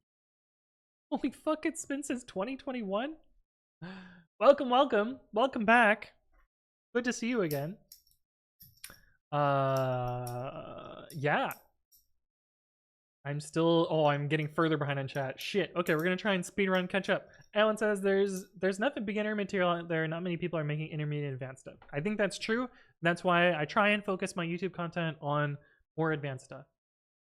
Kevin says, don't let your money sit, invest them. If you don't have time to be hands-on, there's plenty of low-risk options that basically give you a steady return. Absolutely. Yes, mutual funds. Not financial advice, but mutual funds are a great way to make 4% a year without having to think about it. And that's the best way to approach it for mutual funds, is to not think about it. Don't check them all the time. If you check them all the time, you're going to get nervous. And then you're going to panic sell and lose a bunch of money. Couldn't be me. Korean PL is here. Hello, hello. Bugle Cook says, I would need a PyTest course. It feels like the beginning is easy, but when it comes to mocking, patching, orchestrating, operating, etc., it gets harder. And even questions on what to test and how to test. Such a broad topic. I agree. And I actually think a lot of the literature and teaching here does some pretty bad disservice to beginners, in that people end up over mocking and not designing their code in a way that makes it easy to test. Kahawa, thank you for the resub at 7 months. Appreciate your continued support. Good to see you again, and I hope you're doing well. Appreciate your sub. You're like a real OG, aren't you? I don't have the follow age command anymore because Twitch broke it, but I feel like you were around way, way, way before any of this happened. Pro tip, don't blow your savings on crypto. 100%. NK Coder says this, running inside a VM, it's so smooth. Sort of a VM. The recording's outside of the VM, but yeah, everything in here is virtual machine, and image viewer has been added to your favorites. I did not mean to do that. And yeah, it's fairly smooth. And this is on hardware from 2018, so do with that what you will. I need a new computer, but it still mostly works. Unless it's Anthon coin, no. If I ever make a crypto coin, absolutely, like, come to my house and murder me, because no, absolutely not. Grandpa's iPad says, have you made a video on when to take equity in your job and when not to? I have not, and this is not financial advice, but I think this is an important thing that I've been taught over time, which is absolutely, like, take your company's RSUs, exercise your options when they're going to be profitable. Use things like ESPP. If you have free cash to, buy your company stock and immediately sell it, because you usually get 20 to 30% for free. But I have found it is important to not hold your company stock for 2 reasons. One, it will turn you into an emotional wreck, and you will check the stock price continually, and you will have an emotional reaction to employment. I know this to be true, because every time that I've been forced to hold stock, for instance in blackout periods, it is turned into a situation where the entire company's morale shifts based on the share price. And I have watched the most depressing adjustment of share price happen, because I was forced to hold stocks at Lyft during its IPO. And I watched it go from $78 a share down to $48 when we could all exercise. And that was a fucking depressing time. Even though, like, the stuff that we were working on was motivating and cool, and, like, I was still building developer tools and, like, making people productive. But this fucking downward trending graph that's always in the back of everyone's mind, and, like, there was a fucking Slack command that would tell you the current stock price. That is demotivating shit. So not financial advice, but investing in the company that you work at, usually not a good idea. Unless it's through, the means that I talked about. Company granted RSUs, those are free money. Company granted options that you sell at a advantage, those are free money. ESPP that you elect to take some of your funds to purchase stock at a discount, and then as long as you immediately sell it, again, just free money. But other than that, I don't encourage you to invest in your company that you work. Yeah. Antar says, buy a whole Dollar Tree. How does that place make money? I don't know. I'm not gonna buy one. I hear blackjack and hookers help fill any void as long as you have the money. This content says, interesting. Would you recommend trying a hackathon once to a newbie, asking as somebody who's never participated? I think that can be a fun experience. If you're doing one that's independently run and just like something where I get a bunch of people together and work on shit, yeah, absolutely. It's a company funded one, and you're a new grad and like you want to try cool shit, and maybe you can find a senior engineer to help you learn something there. Yeah, I think they're a good opportunity. Just me personally, I don't find value in them anymore. And that is to say, like, I personally don't find value in them. I do recognize the value that it has for new grad engineers, people just getting in the industry, people from a different background. Like, there is value there that they're receiving. I'm not trying to discount them. I'm mostly trying to talk about my own personal feelings there. Shaz Robot, hello. I fucking ship on Friday and you can't stop me. Sunglasses, yo. Well, here's the thing. Shipping on Friday actually isn't a problem if you have the systems in place that make that safe. But most companies don't. Awesome Clutch, hello. How you doing? 7 minutes behind. We're catching up. PlaySlab says, what's Babby? It is the text editor that I'm using, that I wrote myself from scratch. It is loosely based on the ideas of Nano, but my own flavor and with roughly VS Code highlighting. Kevin says, you need to fix the bot. It didn't hear Babby. It's true. Yeah, follow age is broken. Smart's not smarting. It's true. Leon CV says, what's the best way to job search for jobs? The most successful way that I've found to find a new job is to talk to people that you know at other jobs already. But if you haven't done the networking to make that successful, it's tough. And really, it's just spend as much time as you can applying to as many places as you can that sound interesting, interviewing and practicing your interviews such that you're successful when you find the job that you want, and doing the grind. Finding a job is tough. It's a full-time thing. It's something you really need to invest time in to be successful. Joint Student says mutual as in actively managed funds or just ETF? Essentially just ETF. PlaySlab says, with the financial question, I was thinking more bug bounty hunting or something like that. Appreciate the financial advice. Bug bounties are almost always a scam. I have spent a lot of time trying to be successful at bug bounties, and I have made probably about $20,000 on them. But it sounds like a lot of money, and it sounds like I've been relatively successful. I'm pretty smart. I'm pretty good at finding these problems. The amount of time that I've invested to get 20 grand out absolutely has not been worth it. If you value your time at something that a high-paying or even a not high-paying tech job would pay, I've spent thousands of hours to achieve $20,000. Doesn't barely breaking even at minimum wage. But I don't know, they can be fun, and most of the ones that I do are fun. Most of the times I've done it, but it's often a lot of work, and companies will disqualify you on a technicality, fix the security vulnerability anyway, not give you credit, not pay you. Bug bounties are mostly a scam. Don't play your savings on crypto. Oops, too late. Yeah. Marsh is here. Hello. Chad says, I believe that Lyft might have to do with this experience. Yeah. Viscount Dennis says, I feel like you made a video about taking equity via cutting a clip from a stream. I did edit a stream for that. I don't know if it's easy to find because I doubt I put it in a playlist. I might have put it in this one.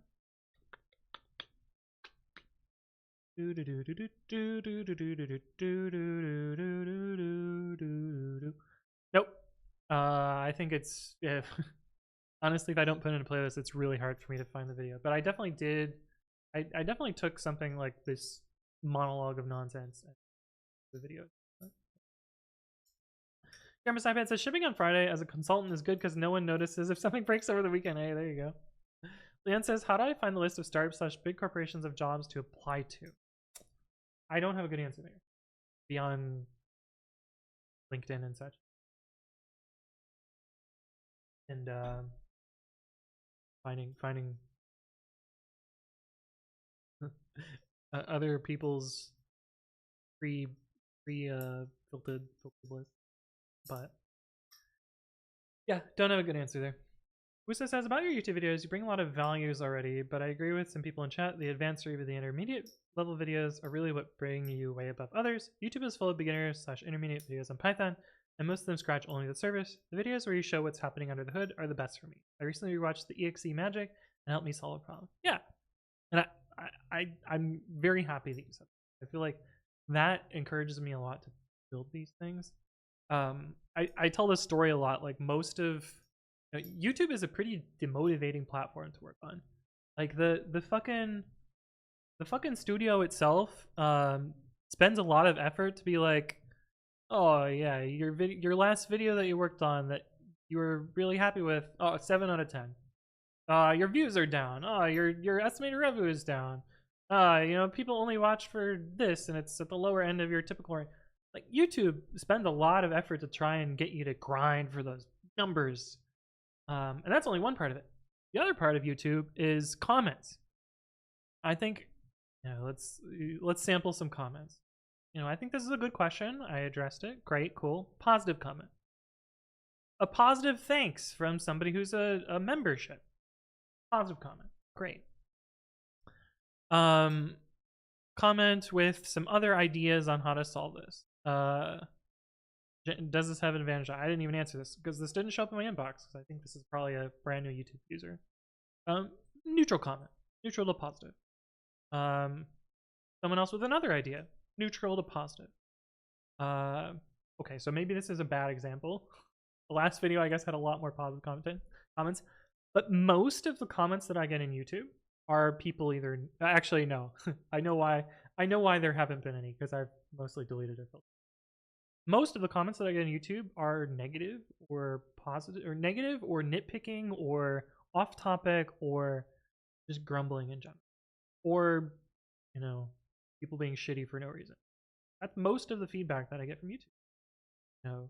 Grind your numbers because you're not doing well enough, and negative nitpicky comments. And that's fucking demotivating. It's hard to put yourself out there if that's the primary feedback that you're getting. But occasionally I get these, really positive things. What Wusta said here, where I get some feedback that, yeah, you're producing useful content. I enjoy the stuff that you're building. Like, taught me something that helped me get a job. That sort of stuff goes a long way. And I think, for better or worse, modern social media is optimized towards people either one-upping each other or having snippy insults. Like, Twitter is an absolute shithole, but farming engagement through baiting other people to be shitty, that's how Twitter is successful. And that's like the golden standard of getting people to scroll and click on shit, is being shitty to people. All that to say, I went to EuroPython recently, and I was there mostly to meet some people that I knew online, watch a few talks, because you're there, you gotta watch talks. And I think some of the best interactions I've had about my content. Some people walked up to me and were like, I was at a talk and I asked a question that was related to the talk and got me a question answer or whatever, sat down. As I'm walking out, somebody's like, I didn't know you were here. I recognize your voice because I watch all of your YouTube videos. I really appreciate the content you produce. Your advice on Python stuff has helped me get a job. I use your techniques every single day in my work. Like, you have been life-changing in how I approach development. And that small interaction was fuck all the YouTube grind shit that YouTube is pushing me. Fuck all the negative comments I get. Like, that one interaction really showed me that the stuff that I'm producing is valuable and made me feel important in putting myself out there and putting all this effort into producing this educational content for stuff. It's all worth it. It felt like it made it all worth it. Anyway, X, welcome back. Thank you for the resub. Appreciate your continued support. I hope you're doing great, and good to see you at 17 months. Wolford's also here. Hello, hello. Grandpa's iPad's also here. I literally wouldn't have my career without your content. Yeah, that means so much to me, and I'm so happy that you said that. And I don't think people say this. I don't think people are appreciative as much as they should be. And part of that is the fucking conditioning of social media, and that saying thanks makes, oh, you're soft if you're thankful. That's fucking bullshit. Like, people need to be elevated in this way. People I'm so thankful for you all to tune in to my nonsense rambling. Like it feels very social in a way, but like I appreciate you all stopping by, and I appreciate the words. And I don't think people voice those appreciations. No, this isn't a bait to gift me subs, but I appreciate that too. Thank you for the gift subs, Krampus iPad. And I mean, you have been here for so long, and I appreciate you, and you are very good about giving thanks. So thank you for that. And welcome to Subdom, CDN, Sisset, Shanae, Emperor, Caliph, Jake, TBE, and Kamos. Wilfred says 2 streams in a row. Who the fuck are you? Right. I won't be streaming tomorrow though. So, but I probably will be on Monday. So I'll see you on Monday. Blind. Oh my god, Blind. Yeah, that website was real shithole. Real Jihan, thank you for the follow. Welcome. It's still around. Honestly, I never went on Blind because I knew it was just. So if you're not familiar, Blind is a social network that's aimed at companies where you anonymize yourself and then shit talk work in an anonymous way. Mostly anonymous. Some people choose to use the real username, but it's meant to be anonymous as a way to like provide candid feedback about your workplace. But what it really turns into is just a giant complaint fest. And most of my experience with Blind is having to contact support and be like, hey, someone's impersonating me and I don't appreciate it. That's happened at 3 different companies. Ah, hooray. Google Cook says, I don't comment on YouTube somehow. Somehow my comment barrier is very high there. I think the majority is happy with your videos, but the unhappy people are the ones who comment. Yeah, it's response bias. Classic response bias, but it's, you know, it's tough. YouTube shows me. So Noom404 says, member of the silent majority chiming in. Thanks for the cool YouTube content support. Super helpful and interesting. See? Silent majority. That's the. I'm not asking for more. Like, I do appreciate it, but I'm mostly trying to state the reality and why it's different. Yeah. And I think open source has gotten even more difficult because almost all of that is complaining. What are you gonna do? Real Jihan, hello, welcome. X says, I wouldn't have taken my current job as a Python developer without your content. Amazing. I love that. I love that so much. Baiting for engagement and stuff. No, that's not what I'm trying to do. I'm just trying to be honest about how I feel about this stuff. But yeah. Wow, can you believe this guy only makes content to get subs? Am I right? Eric says, I think I've shared your MyPy video at least 10 times with people I've tutored in the past. Amazing. I love it. I love it so much. I think, like, you know, I make these videos so that it's something that I can keep showing other people and that other people can show too. Are you working on a Saturday? No, we're honestly the last hour and a half has just been me ranting about my thoughts on compensation and depression and streaming and content production and the social media shithole that we live in. Kevin says not tested. Not a PR from Kevin. Heavy spelling. Ooh. Yeah, I think this will work. Skip it. I think it's gonna be pretty rare that one approving review by reviewers with what is this? This is new.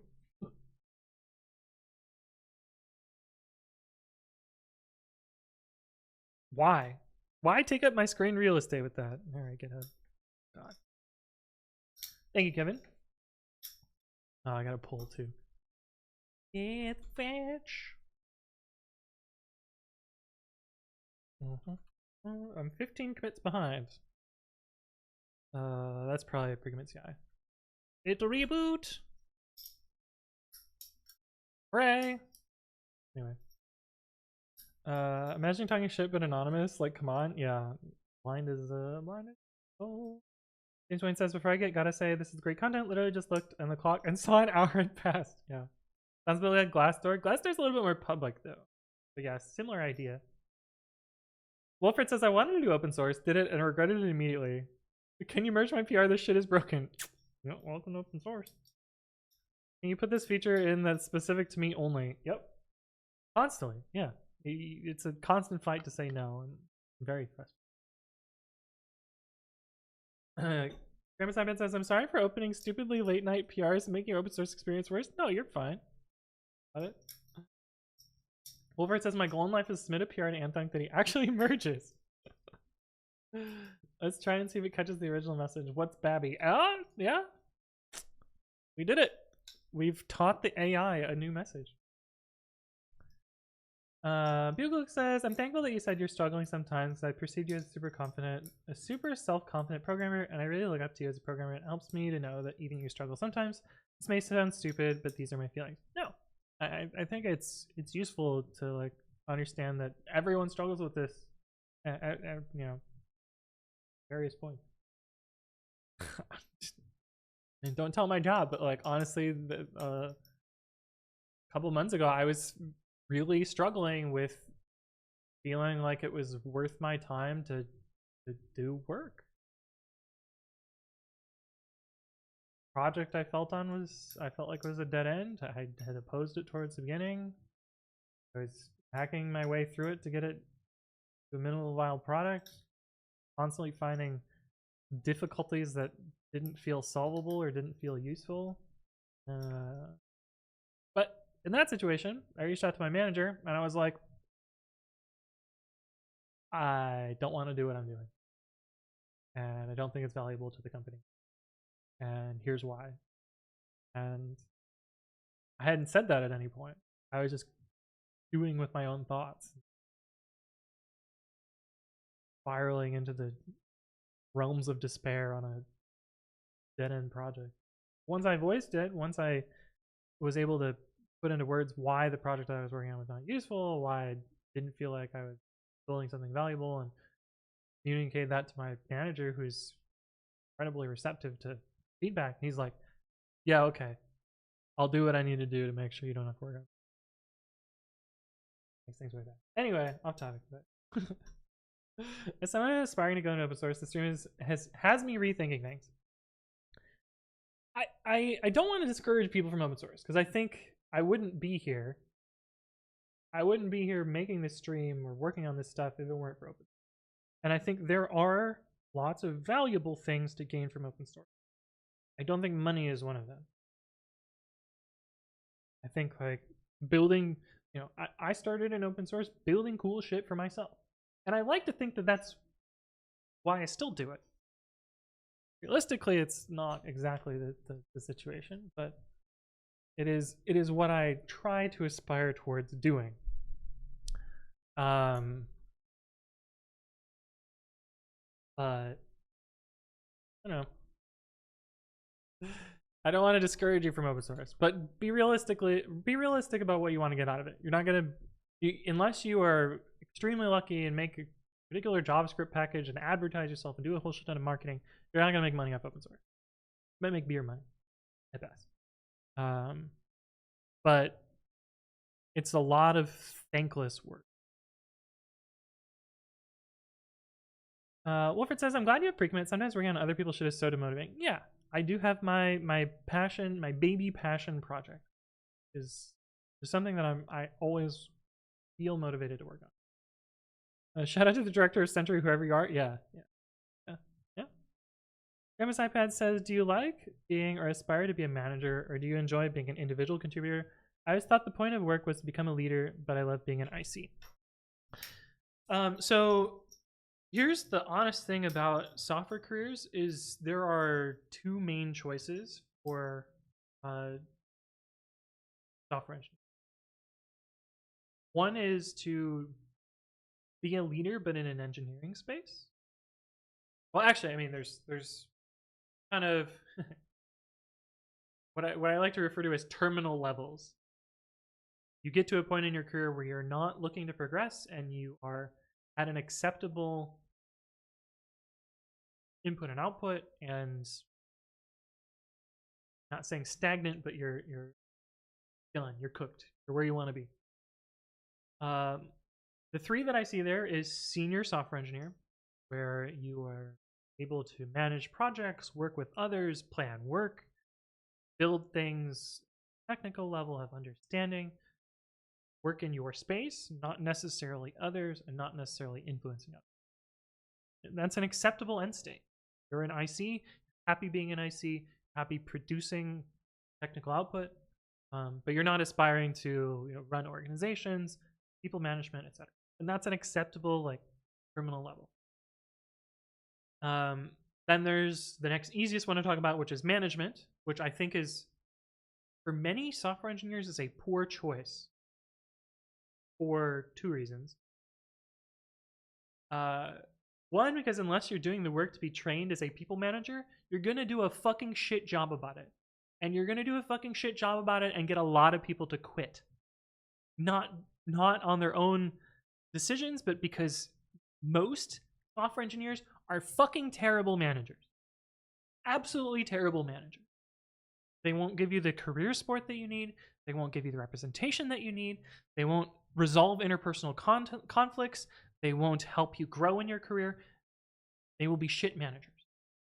But it is a potential transition from individual contributor to manager. But if you're looking for that pathway, please do all of your engineers a service and spend some fucking time taking management courses, understanding these problems, and really do the work that's necessary to become a manager. Don't just my manager quit, so I picked up his responsibilities. Don't fucking do that. You're gonna piss people off. You're gonna make people uncomfortable. They're gonna quit. There's some stats, I don't know the numbers, but the leading cause of people changing jobs is because their manager is shitty in software. And the leading cause of people being shitty managers is they were promoted from an IC position without proper training. It's hard to be a people manager. I know this, and I know I'm a bad one, and I know how much work you need to put in to be a good one, and I'm not interested in doing it. But it's one. And then the third pathway is kind of the one that I've chosen, and even I'm not always happy in this. But first, Dev Brian C, thank you for the follow. Welcome. The third pathway is staff plus software engineer.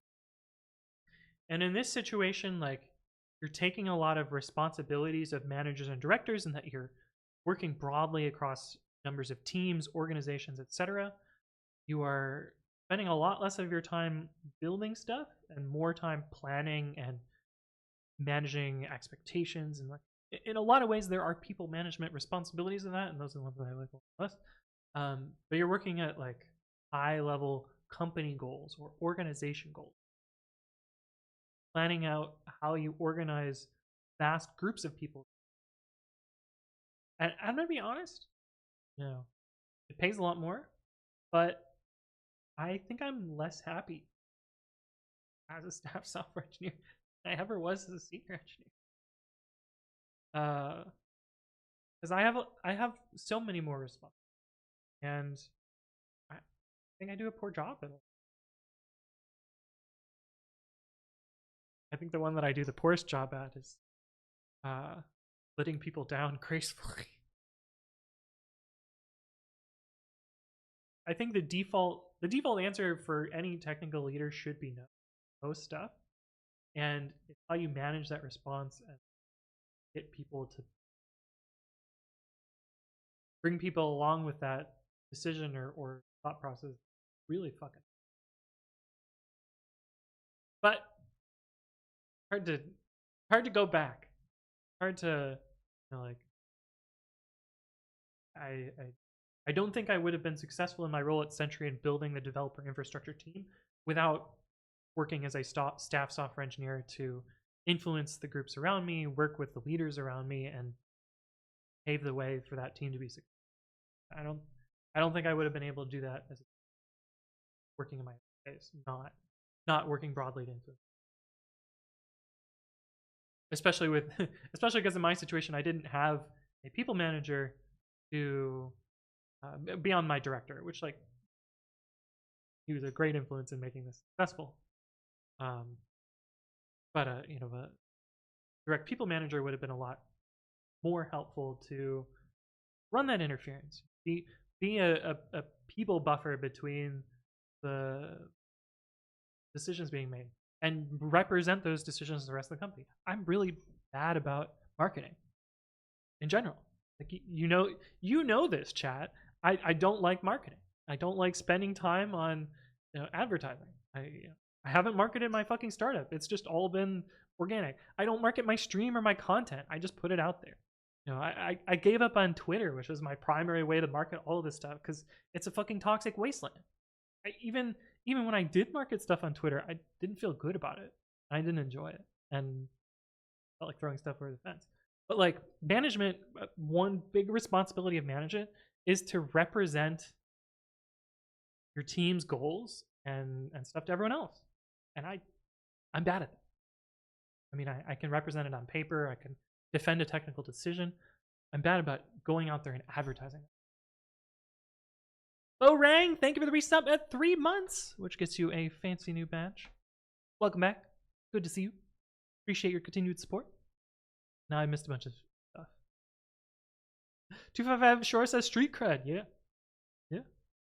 But yeah, I hope that answers your question, Grandpa's iPad, in that like I think there are roughly 3 end states for an aspiring software engineer, and 2 different ways to be a leader. One to be just focus on like when you're still a leader as a senior software engineer, you're still leading projects, deciding things. Like you're just narrower scope, and a narrow scope doesn't necessarily mean bad. And yes, traditionally, like a staff software engineer is going to be paid more. Manager is not necessarily going to be paid more. At the last 3 companies I've worked at, a senior software engineer to manager transition is a lateral move rather than a promotion. Now, granted, like senior software engineer to director, that's a different situation. Staff software engineer to director is a lateral move. But yeah, I also don't know that I don't know that I would be a good director either. I think I would be a better director than a manager, but I don't think I want to be either. Actually, and I know I don't want to be either. I've been thrown into the situation where I am forced to be a manager in several situations. And actually, for the next month, I'm about to have to do similar things.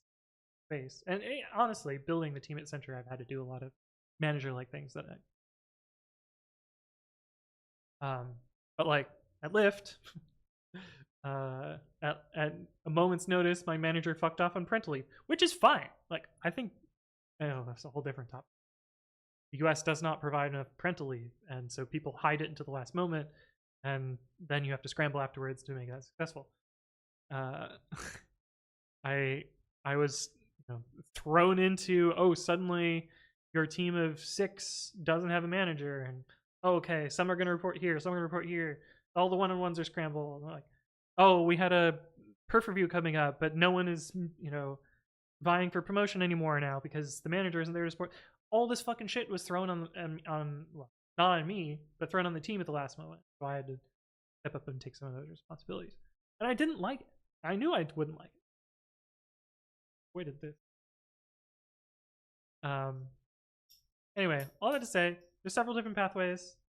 Management is not the end state for, I think, most people, and shouldn't be for most people. A lot of people end up in management that shouldn't, and if you're thinking about doing, please do the fucking training. And get your work to pay for the damn training, because they're the ones that are going to benefit the most. But also, if you train as a manager, you're going to do really well for your career as a manager. It's going to reflect well on you. Kevin says, I know you asked Anthony, but before I went into contracting, I had just got promoted from engineer to management. Basically, I was running a team of 4. The pay was great, but oh boy, it was not what I signed up for.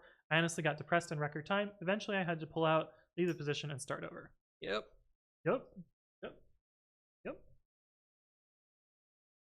This is so true. I was a terrible manager, and I would not ever want to be in that position. Yeah, same with me. Lots of Clutch says, would you ever consider a job as a director? Maybe, but I don't know that it would be a good one. Planning and sprint planning? Yeah, depending on how your team does. And sometimes it's sprint planning, sometimes it's quarterly planning. It's understanding your team's needs and what you want to accomplish and turning that into actionable work. A note, I knew I was shit. I did a shit job because it was so vastly different from what I did before. But, and this is important, the people above me thought I did a great job, which is a fucking testament to the fact that they have no clue what they're doing. Yeah. That's the other thing is, most management chains have no idea. Wilfred says, it's hard because people take criticism personally. We all do. Yep. Yep. Management is not just about communication. I'm a great communicator, but I lack the experience and skill that was required for a management position. There's a lot more to soft skills than just communication. Yeah, absolutely. And I think, like, you know, the things I look for in a manager are different than other people look for in a manager. And like one of the things that I value the most is, well, my space needs this more than other teams need it. One thing that I value a lot in management is the ability to represent the team's goals externally. That is one like if we're gonna spec points in a management skill tree, a developer infrastructure, an infrastructure team in general, an operations team in general, really needs somebody that is strong at representing the team's goals and projects, because it's constantly coming in. I had to implementing an improved deployment system at Sentry was a bear of a fight. Constantly having to defend the position that, like, slinging code over the wall, going from 0 to 100% immediately, not having a safe, slow, gradual rollout was hurting Sentry's bottom line and its success. And all of these things sound obvious to anyone who's worked at a company larger than 50 people, but defending this position was exhausting. It was most of what I did in order to make that project successful. I was representing that technical decision continually and continually defending it and continually dealing with negative feedback. And that wears on you. But that's like something that a manager should have been doing for me. But anyway, yeah, all that to say, like, management's hard, and the fucking train. Have you found that streaming has helped you with improving your communication skills further? I think streaming has made me a lot less, a lot quicker in responding to people. I think it has made me better at walking through and more confident in live demos. I don't think it has helped my communication skills that much. I don't think my communication skills are that good, to be honest. I'm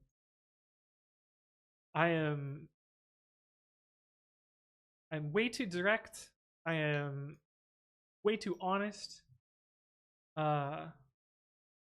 And I am not good at letting people down softly. And these are things that I recognize about myself, and I work on to try and improve and, like, do better about it. But the fact of the matter is, like, that's the baseline, and it makes some of this stuff, it makes a lot of things that I want to do harder to do, and I know that. But and streaming isn't gonna help me.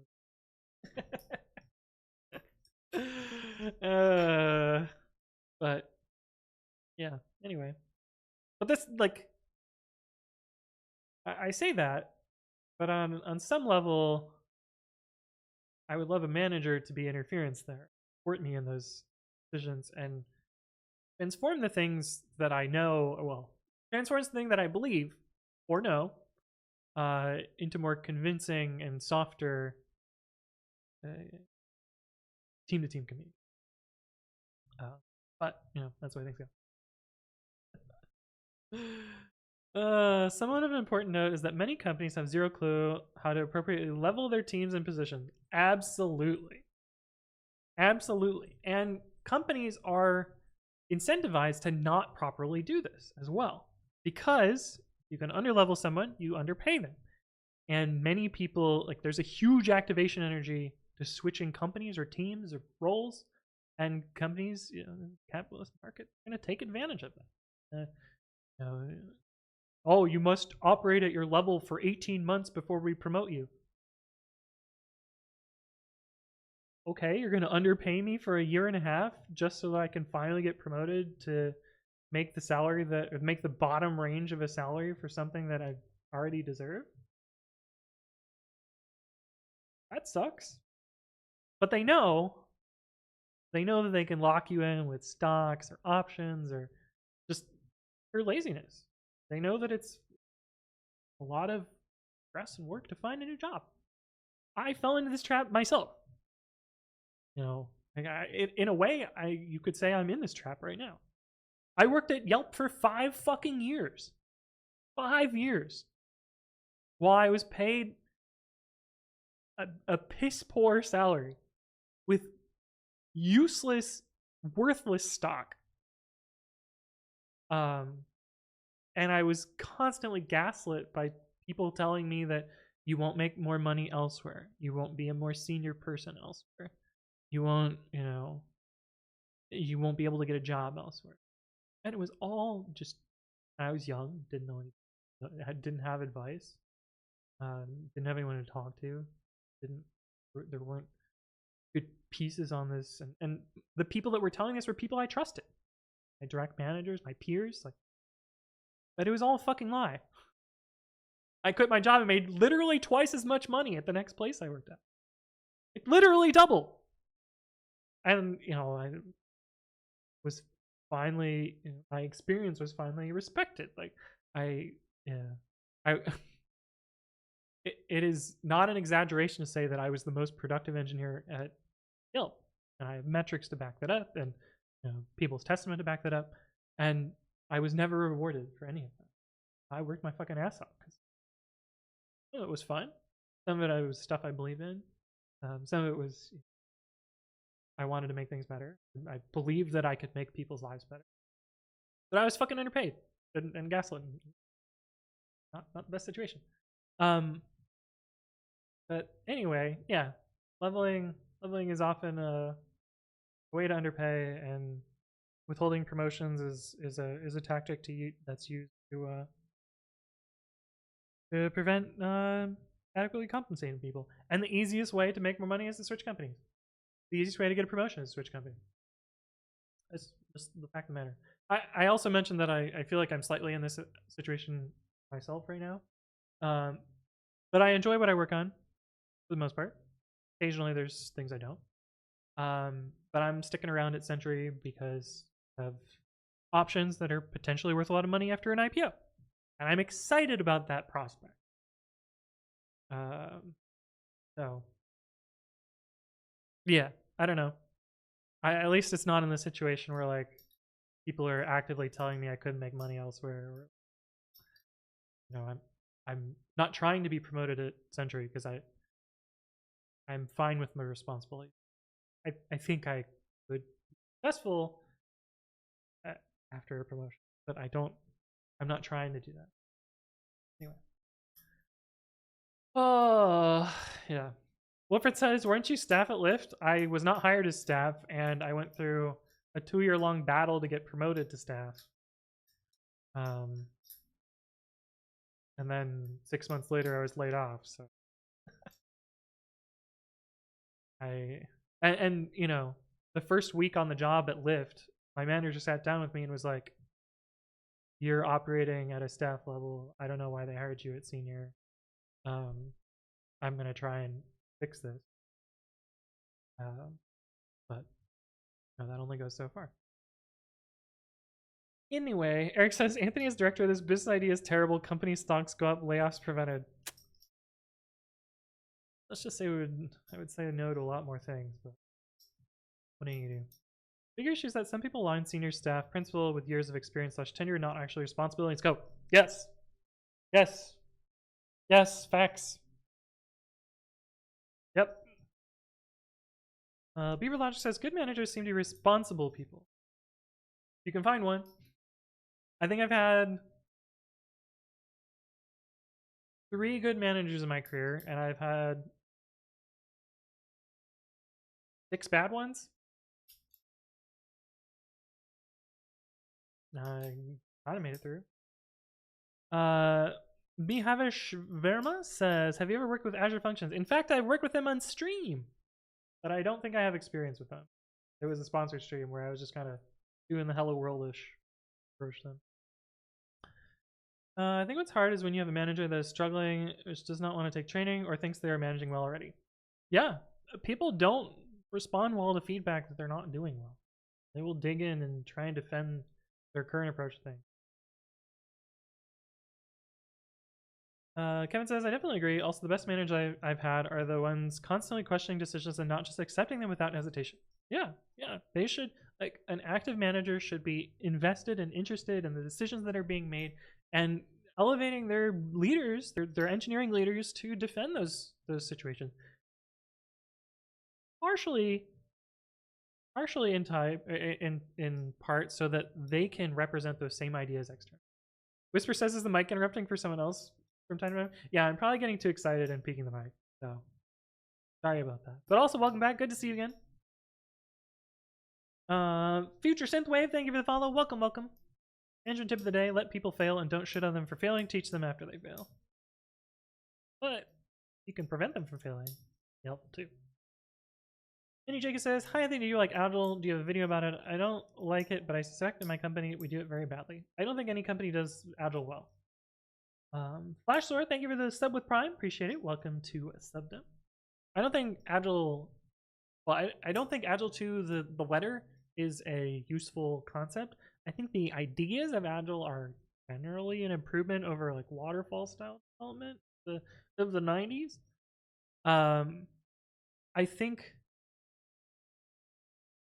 personally, the way that I find works the best for me, maybe not for others, is a rough interpretation of Kanban, where you always have like an idea of things that you want to do that are on a backlog, some amount of semblance of things that you're working on or in progress that you can tell people you're working on and show them the progress of that, document that in some amount of ticket.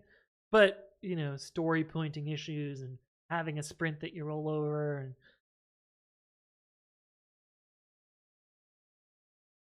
if it's valuable to your team to do that, absolutely go with it, but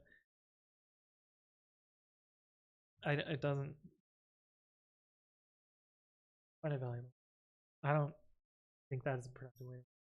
It can be for others. Anthony has a 99 skill level being passive aggressive.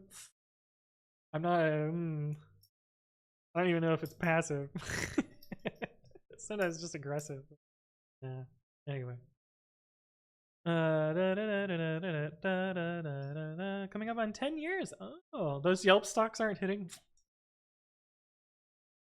That's the saddest thing about life. People telling you can't reach higher. Yeah. I've never had a manager that I've trusted. I've had a few. Kevin says, do you see this graph in your dreams at night? Is this going to be the Lyft stonks crash? Yeah. Wait, no, what is this graph? Oh, no, this is Lyft. No, I don't think Lyft was this high for that long. Oh, wow, it's at $11 a share. Oh, up 4% yesterday. No, it is the graph. Yeah. I'm surprised it was this high for this long. But even like here, this 52 years. Anyway, this is what I was taxed at. This is when I could sell. So yeah, this is. I'm amazed that it was this high during the pandemic. There's some like market manip going on here. Anyway, yeah, such is life. I'll never forget a manager told me I wasn't getting promoted because I was too young. Yeah, I've heard that before. Unstable 60 and Robo Digitalis, thank you for the follow. Welcome, welcome. I have the skill set, but my birthday is the problem. Yeah, technically illegal in some states. I don't think it's illegal. I don't think it's legal in California. What's with the corrupt JPEGs periodic on the Switch automation? So my capture card is dying. You're talking about these. My capture card is dying. And specifically this purple bar at the purple bar at the bottom here. Something about that particular color upsets the firmware on my dying capture card, and it freaks out and doesn't know how to JPEG. Yeah. Amen. Kanban is so much more sensible. Yeah. There, I said it. Kanban. Do it. Yeah. I've been passing off my team as sprint with Agile, but just running it Kanban fully. Yeah. Depends on the company, I think. Also, some startups I worked at, the sprints and features were aligned with getting the next round of seed. I think if you have actual external meaningful goals, then sure, like, you know, sprint planning and deadline based planning is useful. But you're 5 engineers at that point. Like, everyone knows you need to fucking ship this shit to survive. And you're 50 engineers. No deadline is meaningful. Nothing fucking matters on whether it's on time. It's really just about, like, are you wasting engineering? And so, oh, you didn't, properly point your story ticket. Who gives a fuck? Not helpful. Like, work on the things you need to work on. Work towards a common goal, and you'll get your feature shipped when it's done and when it's good. Hopefully, sometimes you'll ship it. Wraith Within, hello, how you doing? Picking the box is enough for Agile to appease the bullshit metrics fools. Yeah. Just cancel the ride and get out of the car. Everything was high during the pandemic. Yeah, that's true. That's kind of true. The market in general, like, inflated a lot. Also, Clutch says I've been getting told I'm too young my entire career. Yeah, I'll report them to HR for ages. That never works. That never works, but yeah. Kevin says owns a Corvette, uses a dying capture card on his last breath. Sounds about right. I need to replace my but I actually have 2 capture cards. I'm not using, so here's why I'm prioritizing stuff. One for my camera goes through the capture card that's not dying. So yeah, we let the Pokemon one die a little bit. To be fair, the Corvette works even as a capture card. That's actually true. There is a built-in dash cam. We should gaslight Anthony and get a new computer by the end. You don't need to gaslight me. I know I need one. I just need to do the work and part one out and build it. Flashstar says, how are you supposed to trust your engineers to do the correct thing without story points, which you map to hours worked and see what they delivered in the hours that they worked? I assume you're being sarcastic, but in the case that you're not, if a manager can't see the work that an engineer is doing and isn't checking in on how they're doing personally, but also, like, as an engineer, like, they're failing at their job. And story points at best are a proxy for hours worked, and counting them and deciding someone's performance based on how how random person estimated the work and how random person achieved the work and the number of imaginary internet points as a result of that isn't a useful way to understand. Well, in my opinion, is not a useful way to understand how people are actually working. And that you really need to be a good manager and understand and champion the work that people are doing.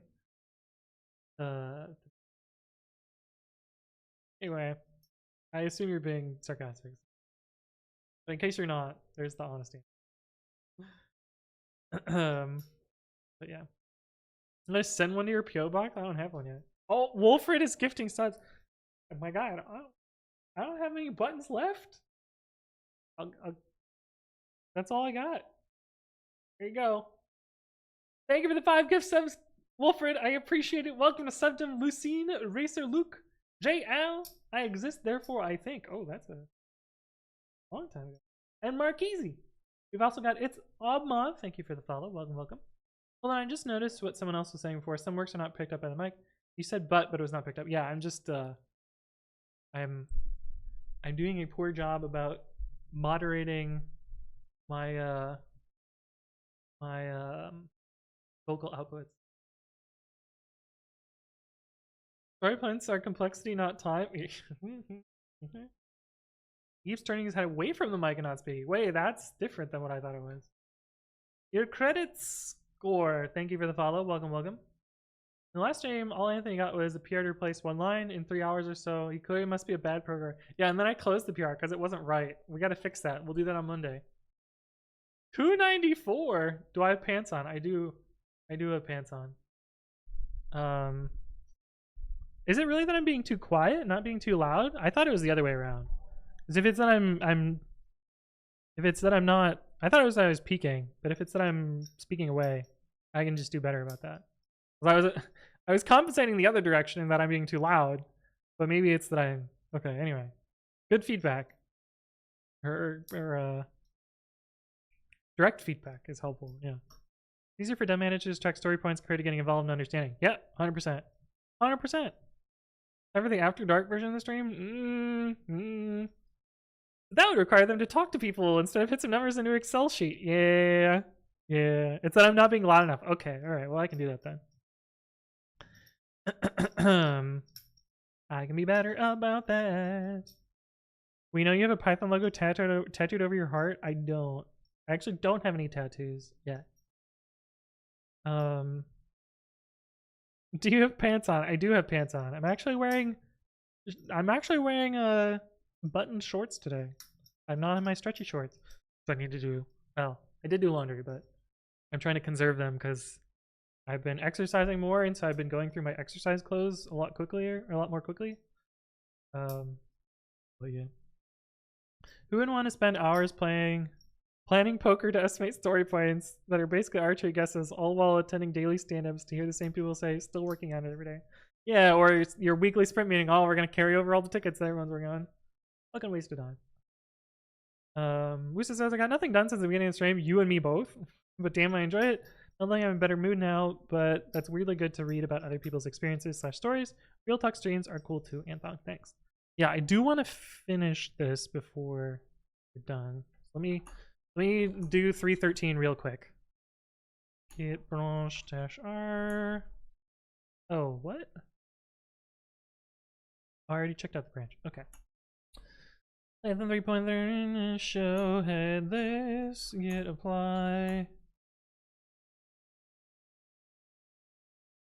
And with this one, I don't have to actually release. I can just push.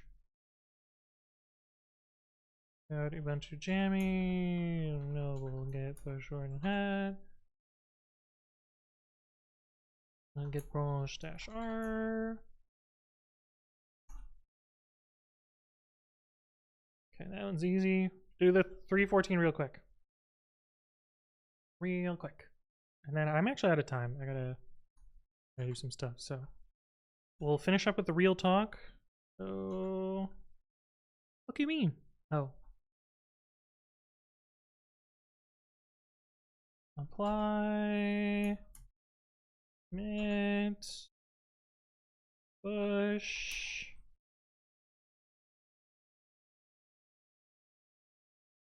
Repick. Alright, did the thing I want to do today. Cool. Frequent logo tattoo stream? I would actually maybe do. I would maybe do that. How many gift subs for the short buttons? No, it's not happening today. It's not happening today. Internal poker app that's always down. I wonder if I redesign the pregame site will Anthony merge it. Probably not, but if you want to talk about it first and like have some good ideas, then yeah.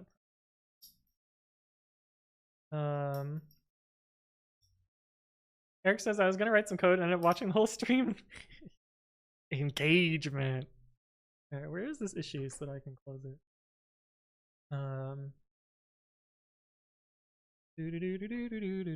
Thanks for the report. Could be fixed next round of nightlies or whenever the plus dist 2 releases. Bang. Thunk is rushing to finish. Well, I just realized what time it is, so yeah, we can chat about it. I have ideas. Cool. Action Yam says finally. Finally what? Me actually doing something? Oh, I didn't finish the other thing. That'll be. Yeah. I was supposed to finish. Actually, let me see how long is it. It might just be like a one line. And then we can just do it real quick. Jammy. Ooh. No rule to make target Blake2 module.c. Looks like a problem. Blame to.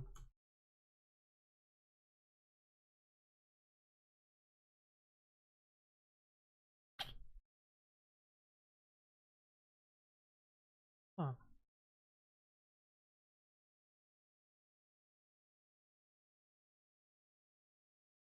Yeah, they just didn't update this.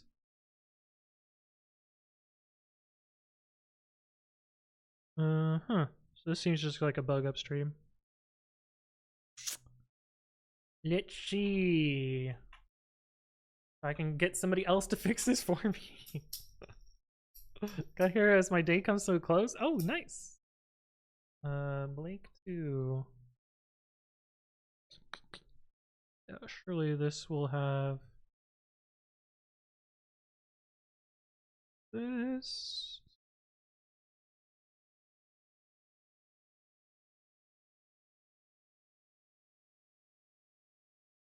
What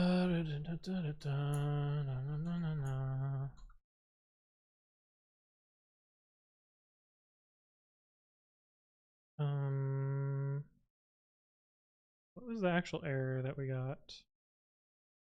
No rule to make target, but what was the dependent file?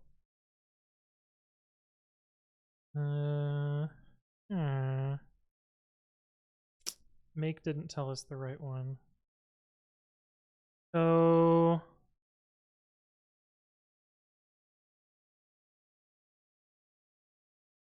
yeah, that file doesn't exist anymore.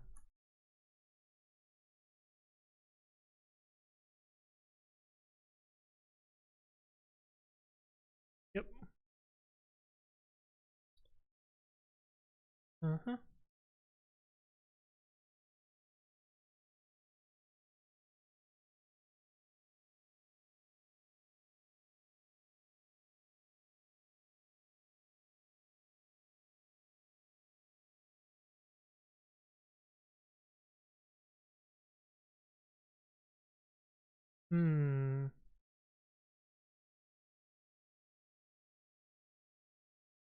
I'll just comment on this one.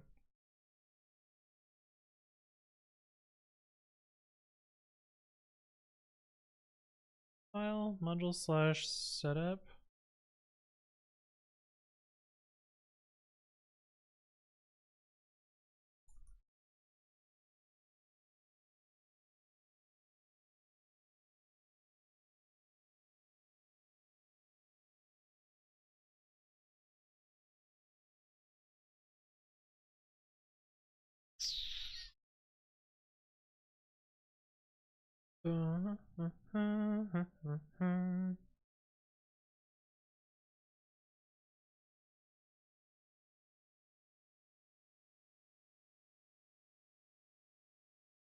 Nope. Yeah, you did get me to W3 schools myself way back then. Sudo apt fix for me? Yeah, okay, so anyway, I think the result of that is I'm gonna hopefully convince someone else to fix it for me. Yay. But anyway, that's gonna wrap us up for today. My name is Anthony. I upload educational content to my YouTube channel at youtube.com/anthonywritescode.